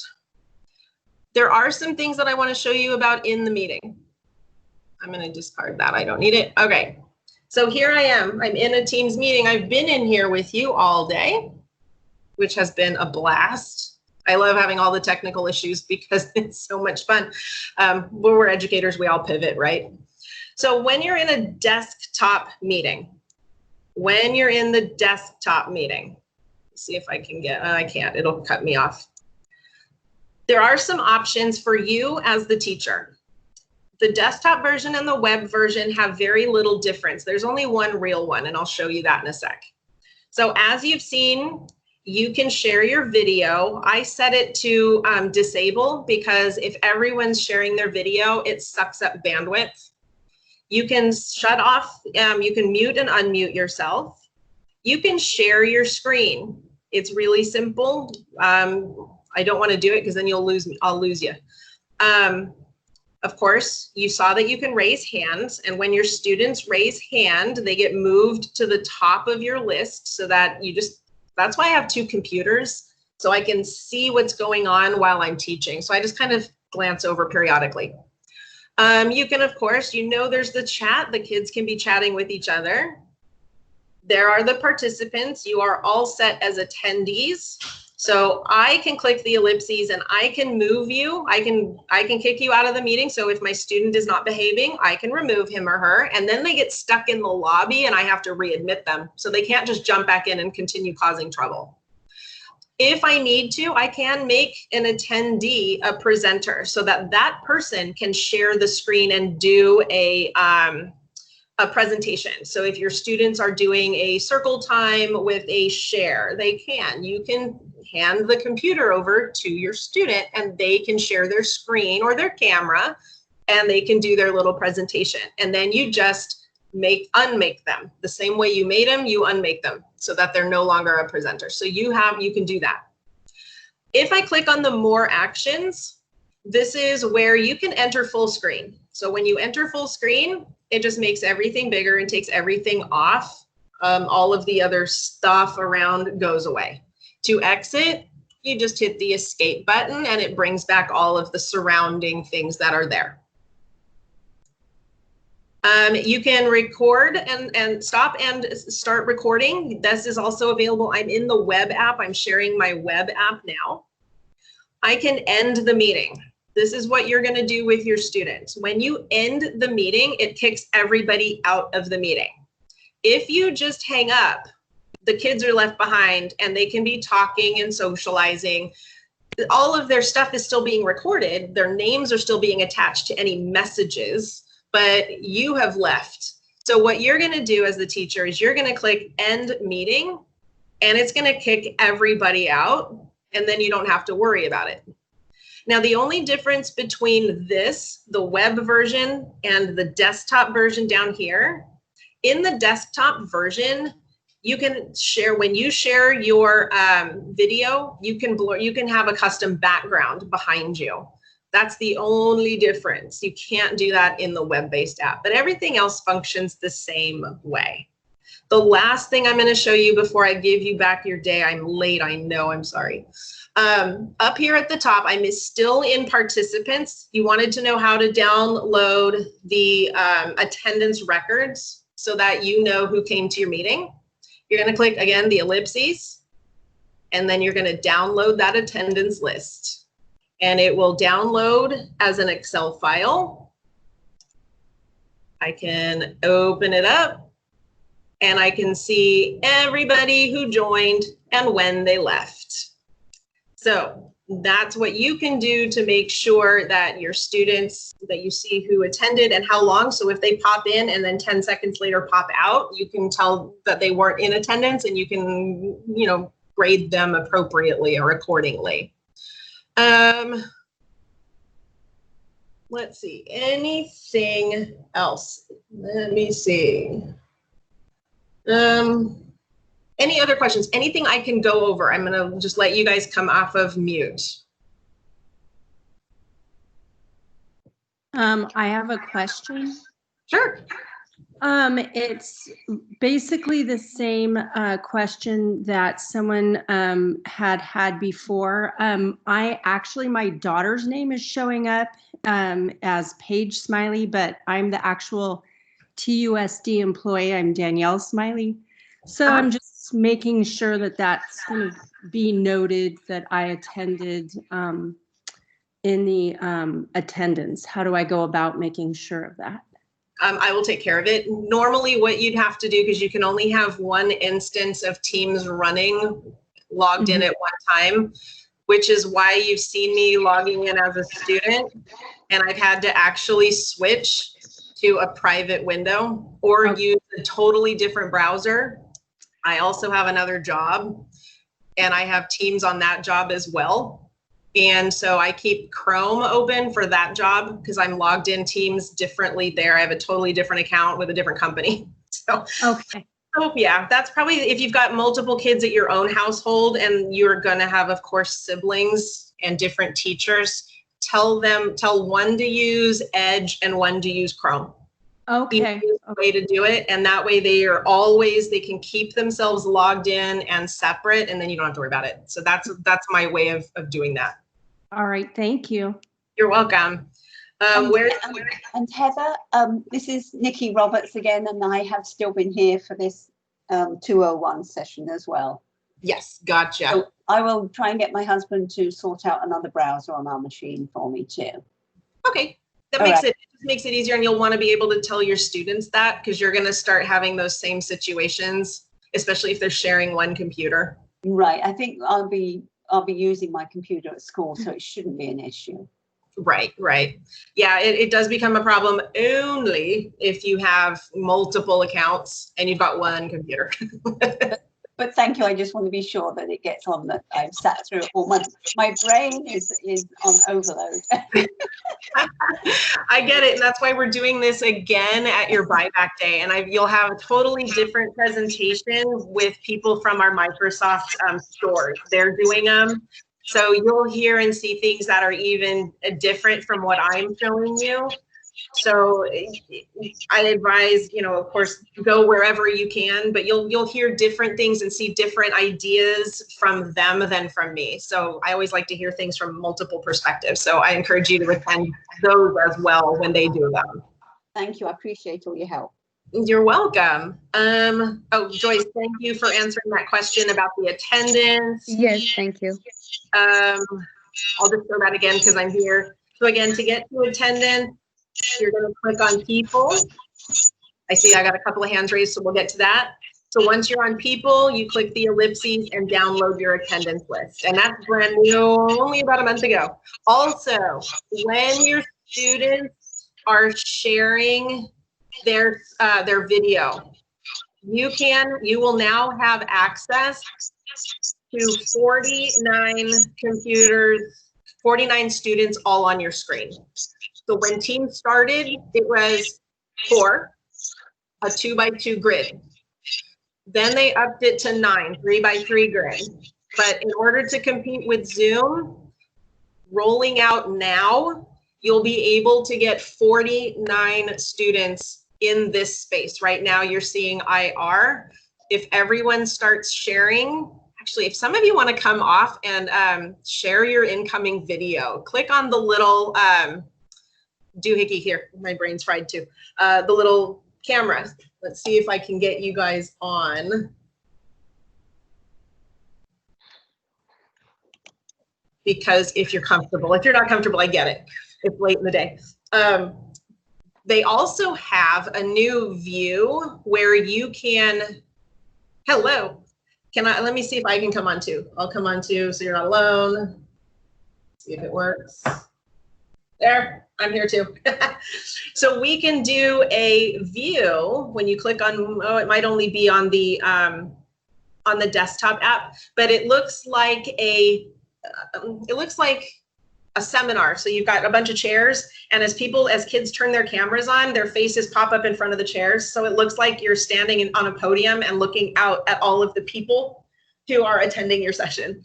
So that just came out, that's rolling out right now. Yeah, so you can get up to 49 students to show their video, and they have to be showing video in order to show on the screen.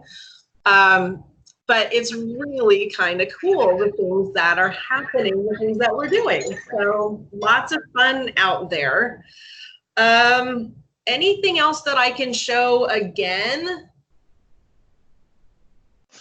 Is there any way to make the presenter box bigger? So I know you're presenting differently, but when I've practiced with my own teammates, I'm really small and they're big. And when I'm trying to do direct teaching, like off the whiteboard, I need to see myself a little bigger.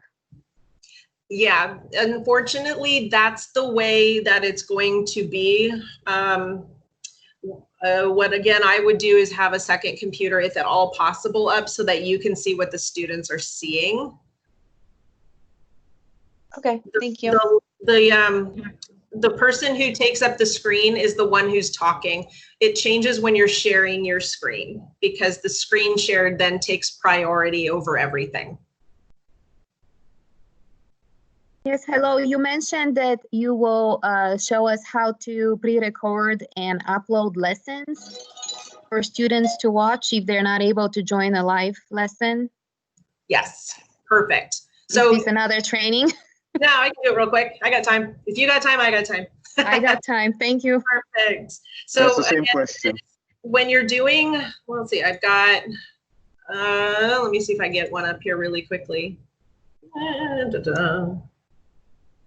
Probably not. Okay, I'm just going to keep it. Yeah, I'll just keep it right here because it's easier. Can you put the recording? So, excuse me. Can you put the recording from the first session into this meeting? It might actually show up. I'm not sure if it has yet or not. So what I'm getting at is if I was recording a class and I wanted to put it up, how would I go about doing that? Right. So that's two separate things. First, let me answer the first one because it's going to tie into the second one.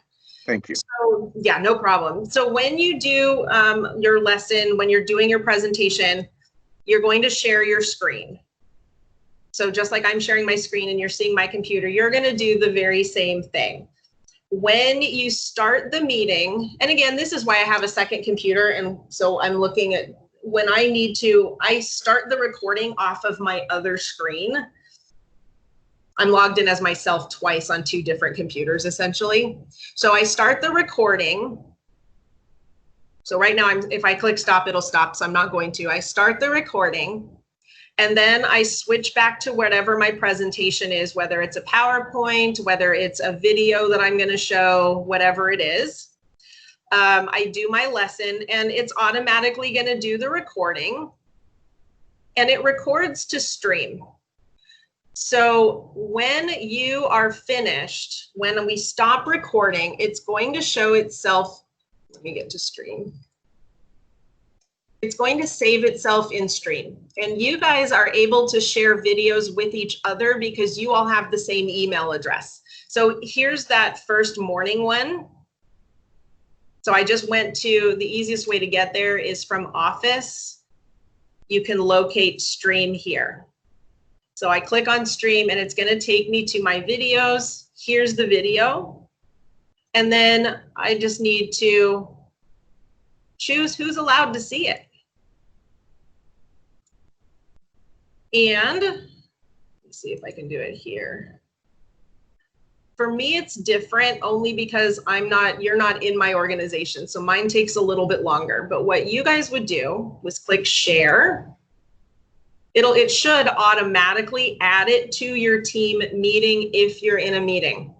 But you can click share. You can copy it. And then, let me get back to my team here.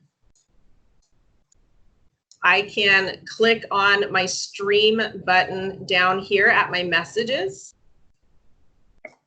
I can actually post the link right there. And so here it is, the student just clicks on it once I've posted it. So I can do it as a post, or I can click the plus sign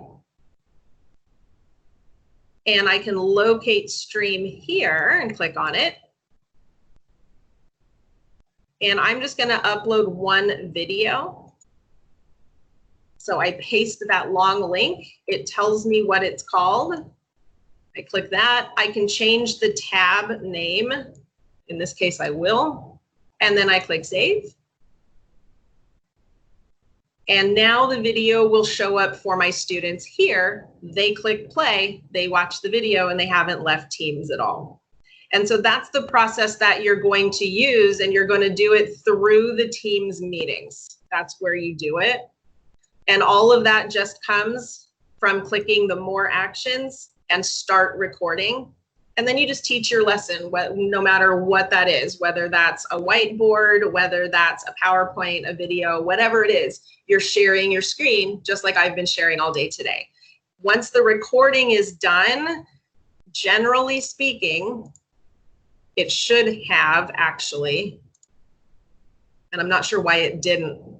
It should, where is the meeting? Oh, I haven't ended this meeting yet.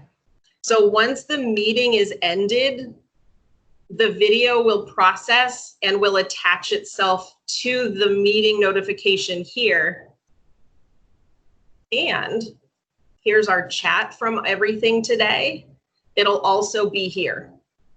So you guys will still be able to come back in, click on the link, and see all this chat even after we are done for today. You'll be able to come back and access all of this. Does that answer the question? Yes, thank you so much. You're very welcome. So this is Pam. I was thinking that would you use that for like when kids are absent, you would put it in there? Or, I mean, like a recorded session that you had with your students? And I mean, I'm just trying to figure out, why would you do that? You know, and that's a very valid question. What I would do if I'm going to do a meeting, because if you're doing synchronous learning, everyone should be on at the same time, right? But you know that somebody's going to forget, or maybe is ill and not able to attend your lecture. So recording allows them to catch up with it.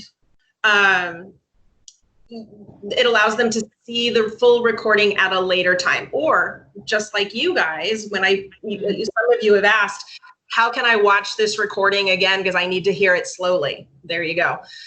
Mine, I can't share with you a stream video. Sorry, I just saw Euphemia's notice.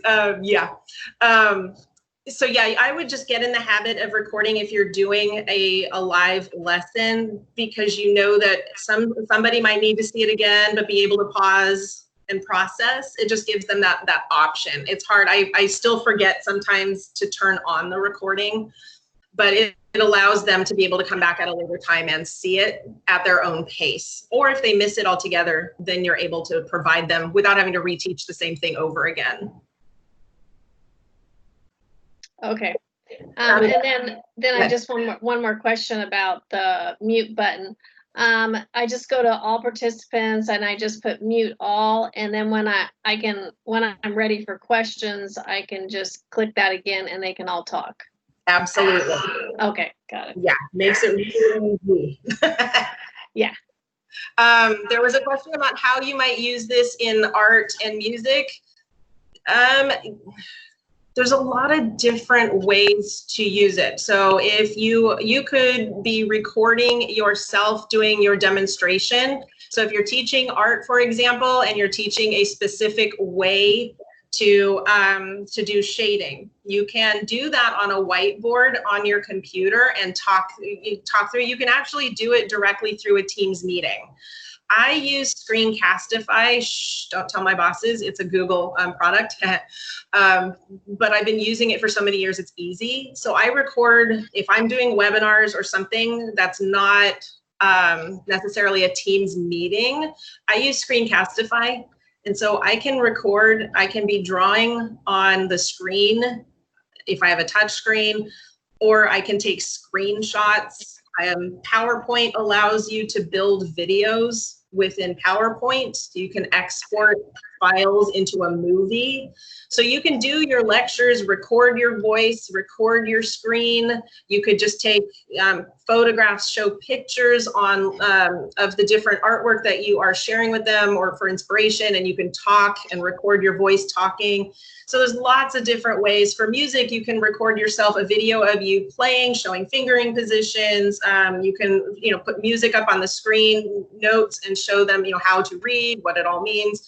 So very much the same way that you would do ELA or math, you're just taking it, instead of being standing in front of your class physically, you're just going to do it virtually. So I hope that kind of gives some inspiration. Does Microsoft have a drawing app? Actually, Windows 10, if you have a Windows 10 device, Whiteboard is built in. All you have to do down in the search bar is type in Whiteboard, and you can use Whiteboard. There's also one built into a Teams meeting. When you click the share screen, I'll show you. So if I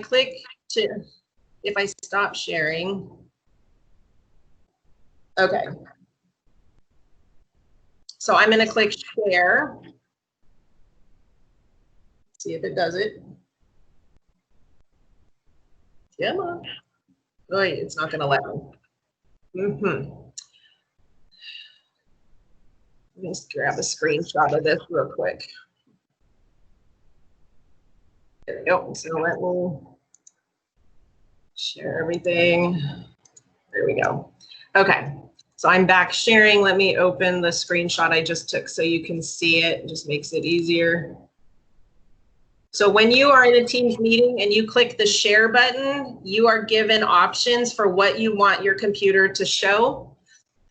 I always do the full desktop, and that's because, as you've seen, I've been clicking back and forth between different apps. I showed you some Excel, some PowerPoint, I've shown you Google. So I tend to use the full desktop window. But notice here on the right, when you start a Teams meeting, there's a whiteboard. So you can draw on the screen. It's sharing, it's live. The students can draw on it with you. I do have a training on that as well. Oh, now my dogs are going to want to be fed. Can you see all participants at the same time? Yes, once they share their screen, you'll be able to see 49 happy smiling faces on this screen that you are currently looking at. So that will be really cool. Where is the leave meeting hang up? Yep. Until I click end meeting, you're going to be able to come back and forth in and out of this message or into this meeting. If you click the red hang up button, you just leave, but the meeting is still going on without you. So we're talking. I have a question. So the best bet is have your kids, once they get signed in, you have them all show their video, and then you tell them, then you can tell them to take it off, just so that you check it's the right person that's entering. You can. If that's a concern. Then you just give them fair warning that you're going to ask them to do that, so they do their hair. Well, because Zoom, when I had Zoom, the kids, I had kids coming in somebody else's login, and I wasn't, and then I found out it wasn't that person. So I just want to make sure that the student that comes in is actually that person. And then once they're in, I could just have them take their video off. Absolutely. Kind of like attendance, Yeah, visual attendance record. Yeah, absolutely. And you can just shut off all of their incoming video when you click on participate. And you click on the ellipses in the meeting. I've already clicked it to turn off incoming video. So you can make everybody, hey, everyone, time to check in, turn on your cameras, do the visual, and then you can click turn off incoming video. It'll shut it all down by itself. So that way they don't have to, walk away and forget to turn it off. So you have control of that too. Those are good questions. But you can't control their video for them. They have to turn it off, right? Yes, that's correct. They have to turn it on. You can turn it off, but you can't force them to turn it on. Okay. Yeah. Susie said, when I was using Zoom periodically, I have them react with a specific icon to check if they're paying attention. That's fantastic. Yep, you can do quick CFUs, whatever you would do in the classroom. If you've got a little 3, 2, 1, you can have them do a chat 3, 2, 1, do a form. Someone suggested you could have a form ready to go, kind of an engagement checker. The attendance report, of course, it does have its limitations. It will not show engagement. It will just show that they were logged in. So yeah, if you want to make sure that they are engaged, build a quiz, a quick CFU in the middle of your presentation where they have to drop it in the chat. So if they've walked away and they're, or they're on Minecraft or their video games and they're not really paying attention to you, you'll know. Or if you do it in forms, it'll even be easier to track because you can attach a grade to it. So those are some ways to, because we know how smart those kids are. They're going to try to find any way they can, right? How can you use a para in Microsoft Teams? So I didn't show, that's the one thing I forgot. You can add private channels. So we talked about adding channels. If you click on the more options in the team and then click add channel. So let's say you have group work and you have a project and you want to divide your class into teams. You can create private channels. So I give it a name and then I'm going to come to privacy. Standard means everyone sees it, but we can change it to a private channel. And then you click next. And then you invite the students that are in that group to that channel. Only the students you invite are added to the channel. So other students can't come into that channel. They don't even see it here. So you'll notice mine showed up here and has a lock next to it. I'm the owner, I see all, but my students, only group A students are going to see the words group A in their channel lineup. Group A won't see group B, group C, or group D. They only have access to the group they have been invited, the channel they've been invited to. So if you have a para who's working with a specific group of students, create a private channel. So create the channel, give it the name of the para, for example, change it to private, and invite only those students with whom your para is going to work. I'm going to skip that for now. And so your para, when she or he logs in, they will be able, let me add one more person here. When you add the members, add the teacher, add the para as the teacher to your private channel. So when your para logs in and comes into your class, the para will see his or her channel here and will be able to share files, add tabs. Your para can, they can add whatever they need to work with that group of students. So they can create their own files. And you as the owner have access to all of it because you're the class owner. You can still keep an eye on what's going on in that channel, in all of those channels. So that's a way that you can use it with your parents. So create them as, invite them as a teacher to your team. Let me see, what else was there? Could you please demo the Quizlet app? Sure. So I'm going to click on Quizlet. So I need to search for a set. Let me do Romeo and Juliet. Of course, if I already have the deck set, then I could just post it here. I don't know if it's going to take forever or not. Yeah, now we're having issues with the internet. Let me come over here to Quizlet. See if I still have an account.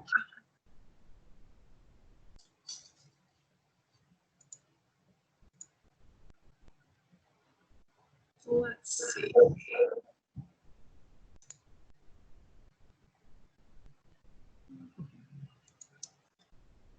All right.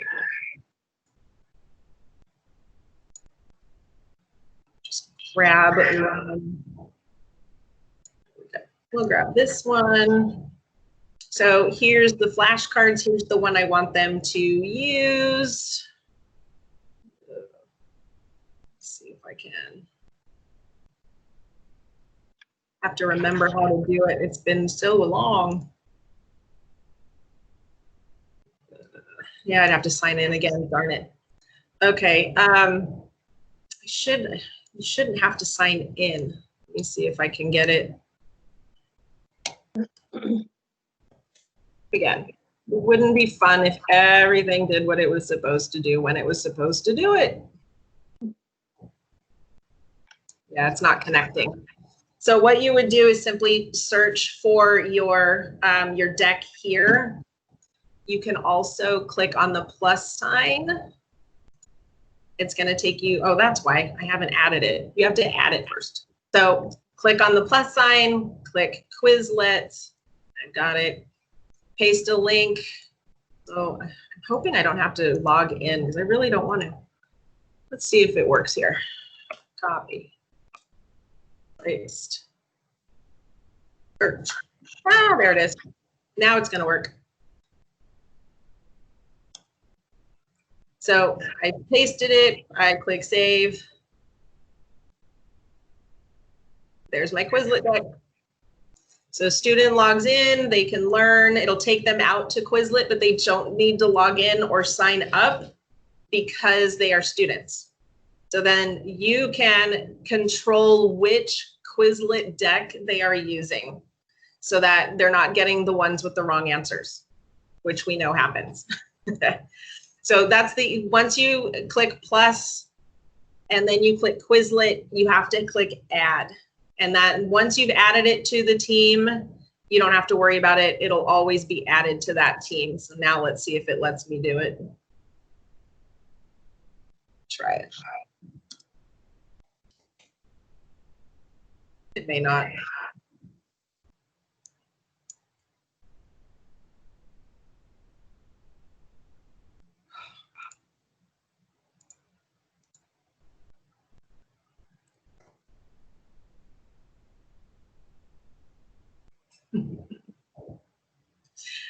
Yeah, we're going to sit and spin a while.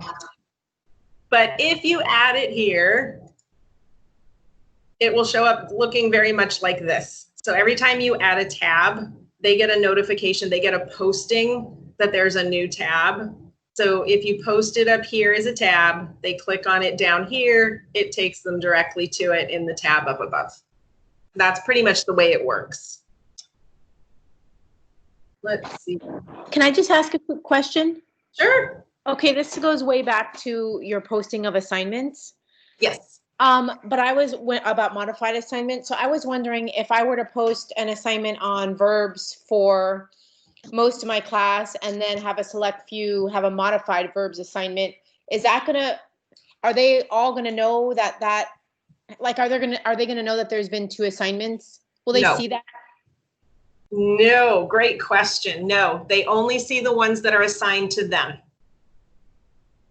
Perfect, thank you. Yeah, the only way they would know, of course, is they have a sibling or close family member who has the other assignment and they're in the same household, or if they tell each other. But, you know, we can't control that part. Got it. No, that's perfect. Thank you. You're welcome. I know we have gone so far over, but this has just been too much fun. So is there anything else that, will Quizlet function without groups? I think the way that I did it as a tab was individual. So I'm not sure about Quizlet grouping.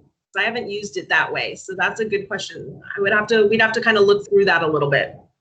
Will it record a test kind of a thing? Like Kahoot does record the students' performance and everything else.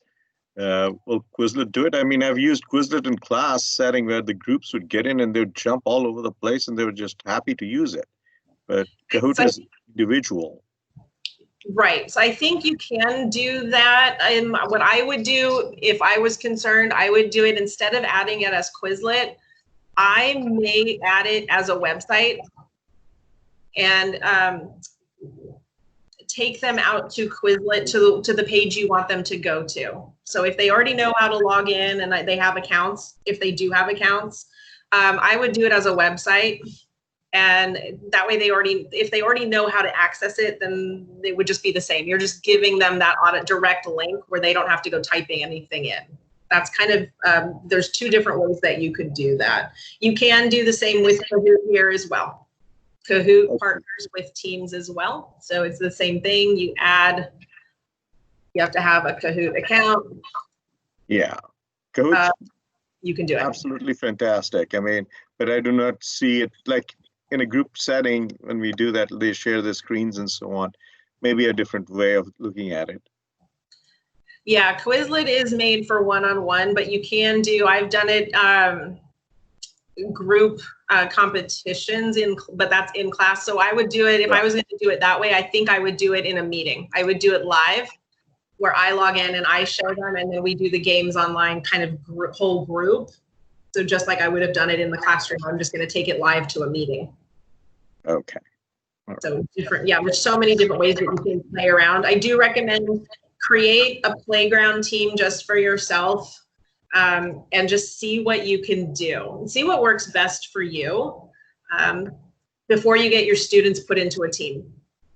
Okay. That would be my recommendation. Yeah, create a sandbox for yourself where it's safe for you to just kind of goof around and see what's out there. And then see what's going to be the best way for you before you get your students. And I know that's only a couple of weeks away, right? Thank you. That is amazing. You're welcome. Somebody was asking about LVCS. Yes, I used to work at LVCS. Let's see. Curtis, you're having some issues. Can you, I haven't been able to hear you, but if you want to type your question in, I'm happy to stay on and help as long as we're needed. And again, if y'all need to drop, I understand, go for it. And we'll be seeing you at the buyback day on the 6th. I have a question about the quizzes. Yes. Okay, so there's the short answer. If you use a short answer, does it allow you to correct them or does it self-correct?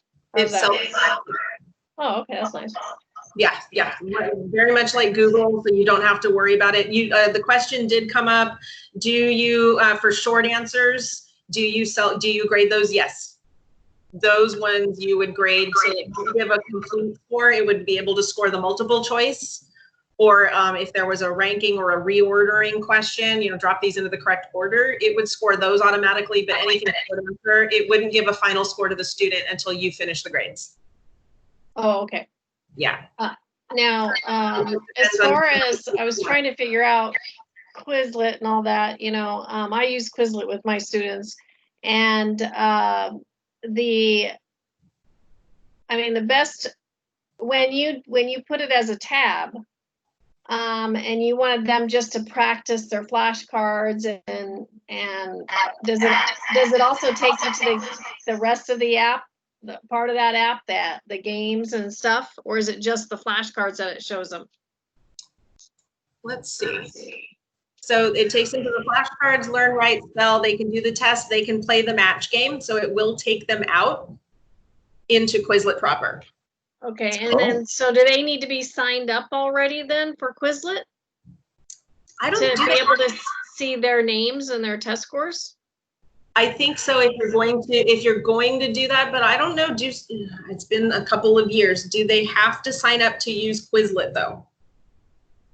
Do students have to sign up? Yeah, as In far as I Kahoot, know. no, but in Quizlet, I haven't tried it.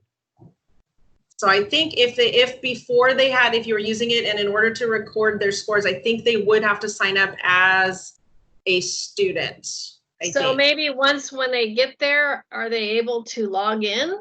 Like, Yeah. can you log in? So It if they will- already have an account, you could still create it as a tab. Yes. And then delete the tab, and then you could put another tab in for different flashcards. Absolutely. It just Okay. takes the search away where you don't have to worry about them finding the right set. Yeah, and All that fun stuff. yeah, right. Okay. But Yeah, take them back Notice- out. Notice goes up on the general channel that there is a new Quizlet up or new Kahoot up, and this is what it is. And if you set it up as an assignment, like I did at one point, and they get so many hours and days notification on it. Yes, So I don't know about Quizlet, but that's what Kahoot did, and it closes the assignment at that point, and you can get recorded scores from it. yes. I don't think Quizlet does that, but I haven't used it that way, so I can't confirm that one. But you're right on Kahoot. Yes, it's actually kind of fun. I have a different question on assignments. Would that be appropriate to go off topic? Okay. Of course. So once a student has turned in an assignment and it has been graded, and let's say the student's not satisfied with the score, and they say, okay, can I do it again? Is there a possibility to create that situation? Absolutely. So what you can yeah. do, so if the student has turned it in, when you And I've click, graded it. you can click return. It'll go back to the student. So the student can then open it back up and re-edit, rework do their work, and then resubmit, return it back into you. Okay, so if I don't return it, that means it stays with me and it's the final score. Correct. And they can see that score even though I haven't returned it to them. It will show up in their grades. Okay, but now if I return it to them, they will also see their score and whatever feedback I've provided in there. But now they can resubmit it for a better score. Yes, part of that feedback. Fantastic! Wow. Yeah. Yeah, it's all in that same, it's all in one location. You don't have to jump back and forth. You're all in teams. So here's what the student grades tab looks like. So the student can see that he or she didn't turn in this one. I have returned these two assignments. Points are shown on the quiz. So the student can come back to his or her assignments tab and can open the document back up. They can work on it and turn it right back in. Okay, great. And then it'll come back to me as ungraded, or will it show up as something else? It'll show up in ungraded again. Ah, so thank you. You'll know that you've got some work to do. Yeah, I did that earlier, and I was quite confused that nobody took on the notes and started redoing it. So we were concerned about it. Okay. It does take them a little time to get used to, but once they get the feel for it, the big thing on the student side is make sure they click turn in. Now for quiz, it's totally different, right? They can't retake the test unless you reassign it. I mean, I'm not sure about that. So what I would do, I can come in here to forms, let's see. So what you can do is you can come back into the form and you can change the settings. So if you see right now, it's already been graded. So I would actually have to recreate the quiz. So I can open it back up, copy, paste, or change the question format in some way. So I would just create, actually, no, I didn't do a start end date. So you should be able to simply check accept responses, but no, yeah, see, this one was only allowed to be taken once. So if you had set it that they could only do one response, you would have to recreate the quiz. Okay. So if they can take the quiz multiple times, then when you initially do the setup, you don't want this. You don't want to shut off. If you want them to be able to take it multiple times. But like I said, it just depends on the content of the quiz and the purpose of it. If you're going to do, a formative, a CFU, and then a summative, you want 3 separate quizzes, really. That way you can compare their results across all 3 and see how they're doing, and maybe just change the question and choice order, just change the order of things if that makes sense. Yes. So if they see the answer and then they resubmit the same question again, that means is that once you've answered, even if you've checked it that you do not, they can do it multiple times, would they get the response of the correctness or the incorrectness of the response? It depends on how you set it up. So in this case, if I were going to allow them to take it multiple times, I would not want them to see their results, because if it's a simple, yes, no, true, false, then they can just write down the answers and then retake the quiz. So I would say don't show them the results. That way you can see how they're doing. And then those students who you say, yeah, I want you to retake it, you can resend it to those students. You can put it as an assignment to those individual students, after some reteaching or some extra resources, whatever. But once you choose show results, they're going to see all the correct answers. And if you're going to allow multiple submissions on the same quiz, all they have to do is write the answers down and then just check the correct answers and move on. Thank you. That was very helpful. Yes, because in the class we could do that, and the kids got disappointed when they said, "Oh no, this is my final answer." It was kind of awful for them. Appreciate that response. Yeah, you're welcome. I would say I would do, just for me, because I like data, I would do separate quizzes, because I would like to see the growth. And I'm not sure if they do retakes, I think it would get jumbled up. I think the data might be a little more jumbled. I'm not sure. I haven't done it. What I did was I said, shuffle the questions up and sent the question back out again. And the kids said, that's not the same question you gave us. So that's when the situation changed for the kids. Yep. Yeah, they were comparing one to the other. Yeah, give it to them in a different format, whatever you can do to make sure that it's not just a memorization of answers. Right. So Rowena, you said on Zoom you could see all the participants, but on Teams you can only see a 3x3 9 grid. That's correct. But coming in the fall, I'm hoping very soon it will be 49. 7x7 grid, all of your students on the screen. So that has been addressed. It just hasn't quite rolled out yet.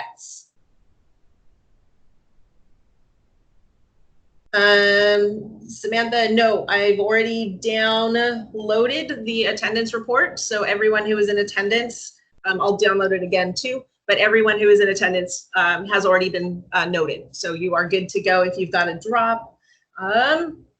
Let's see. I know, Curtis, you asked a question. I want to make sure I get to it. I'm trying to scroll and it's giving me grief. Okay. Should I have the Teams app? You should. You can use the web version. The real big difference is in Teams meetings.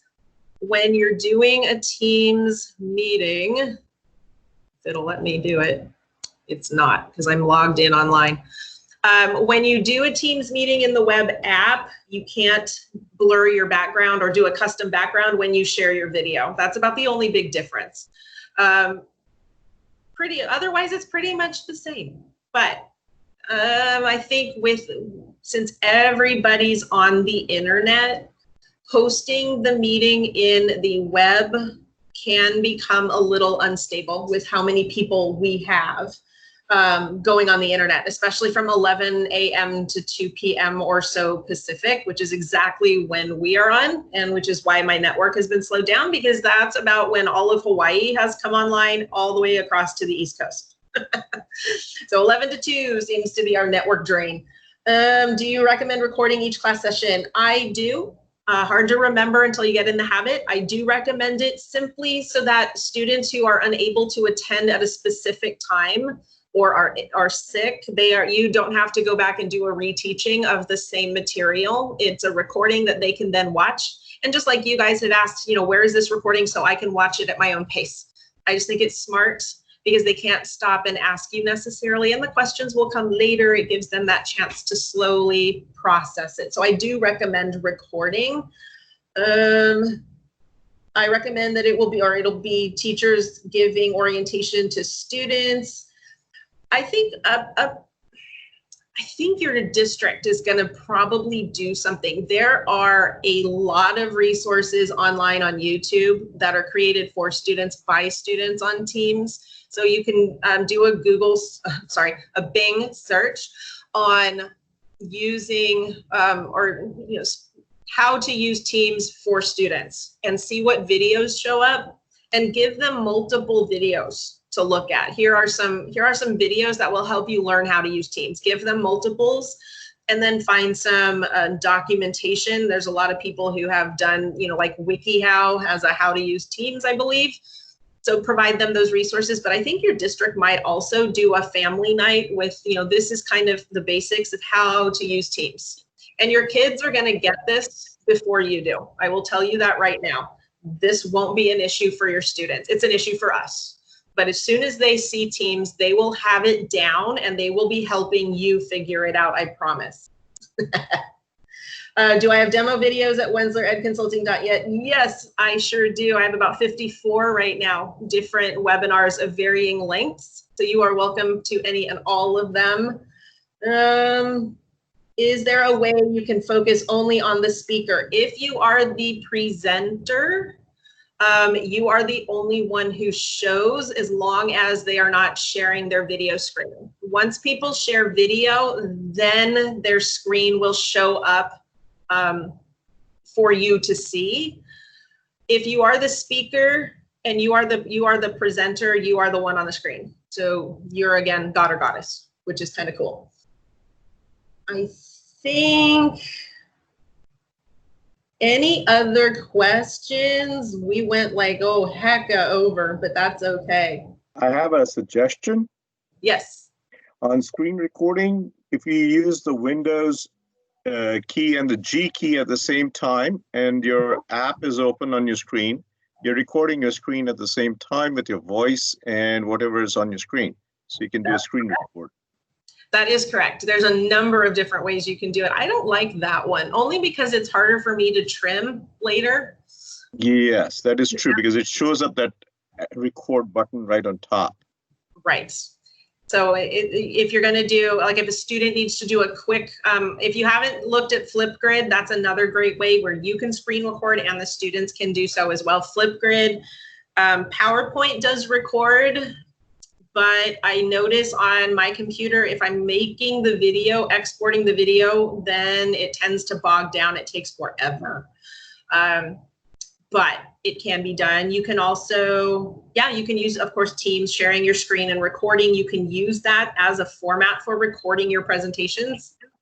Even though students may not be present, you can still craft the meeting and record it and share that video as if it were a webinar. So there's lots of different ways. So I appreciate that, because I always forget about the Xbox game control recording, game recording. Thank you. I'm not a gamer, my son is. Neither am I, but I found that out by accident because that's what I wanted to do for my class. Understood. So Mary, you have a great question. How do you do breakout rooms? That's actually coming as a built-in feature for Teams. So I do have a webinar on creating them, on different ways that you can create them, but I'm going to say the easiest way to do it would be to create channels, either private or public. Tell students which channel they're going to go into. You go in ahead of time and just do Meet Now. Click the Meet button and get it started. That's the fastest way to do the breakout rooms until Teams has them built in. And I don't know what that's going to look like yet, so I'm anxiously waiting.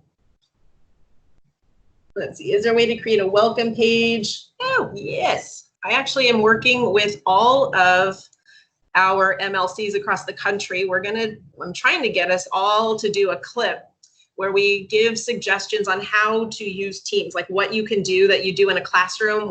How could you take what you do in the classroom and move it to Teams? Because just sitting and doing lecture ain't gonna happen, right?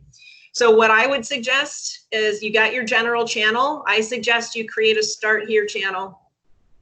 And this is where you post, maybe you do a daily check-in here. You can do a daily planner for your students so that they kind of know what they're expected to do each day. Notice I've also numbered each of them so that they go in order. But yeah, you can create a Start Here page. It could be a wiki, it could be a blank, a OneNote, it could just be a Word document that you put up that you add here. And you say, here's your daily assignments, and you describe what you want them to do for the day. And you could do that every day, that's your process, that you come to the Start Here and put the day's to-do list, the tasks, the instructions for the day go in Start Here. And then in that Start Here, you give them their direction and provide all of those resources. So yes, you can definitely do that. Did it in Zoom. I'm not sure. I don't use Zoom. So I'm not sure how that works in Zoom. Oh, I was talking about the breakout room. I did that in Zoom. I was just talking about that comment. So I was wondering, like you said, it's going to be coming up eventually in Teams. Yes, like really soon, Teams, really soon. Right, thank you. Yeah, I'm looking forward to it because I know creating a whole bunch of channels and then starting, 5 or 6 meetings and jumping. Yeah, I get it. Let's see. The other thing to keep in mind, Teams, if you're still thinking I'm going to use Zoom because I'm comfortable, again, that's a decision between you and your admin and district. But Teams is FERPA and HIPAA compliant, whereas Zoom is not. So just bear that in mind. I know that it's comfortable.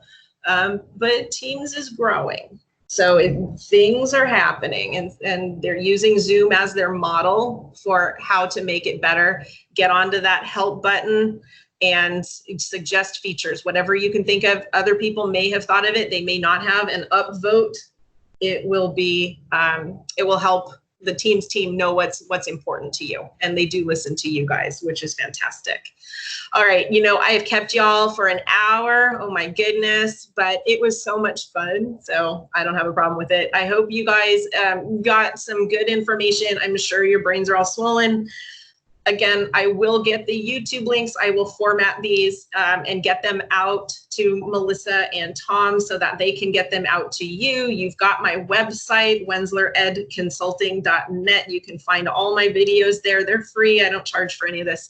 So use what you got, use what you want.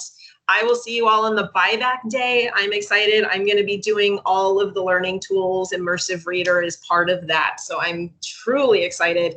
And I'm going to go ahead and come back over to Teams here. So have a fantastic rest of your day. And if you do have any questions, let me give you, I know everyone already jumped off or some already did. Let me get you my, oh wait, get back here. Contact info, that's my website. Follow me on Twitter. There's the video playlist. If you aren't a member of the Microsoft Educator community, which is the largest PLC on the planet, I recommend that you go ahead and join. You can find help, training, you can earn badges for some friendly competition. And if you enter this achievement code, which is under your profile picture when you go here and sign up, you can earn a badge for all of today. So I'm going to leave this on the screen for a minute and I'm going to shut up now and let you all have the rest of your day. Have a fantastic one, everyone. I'll talk to you next week.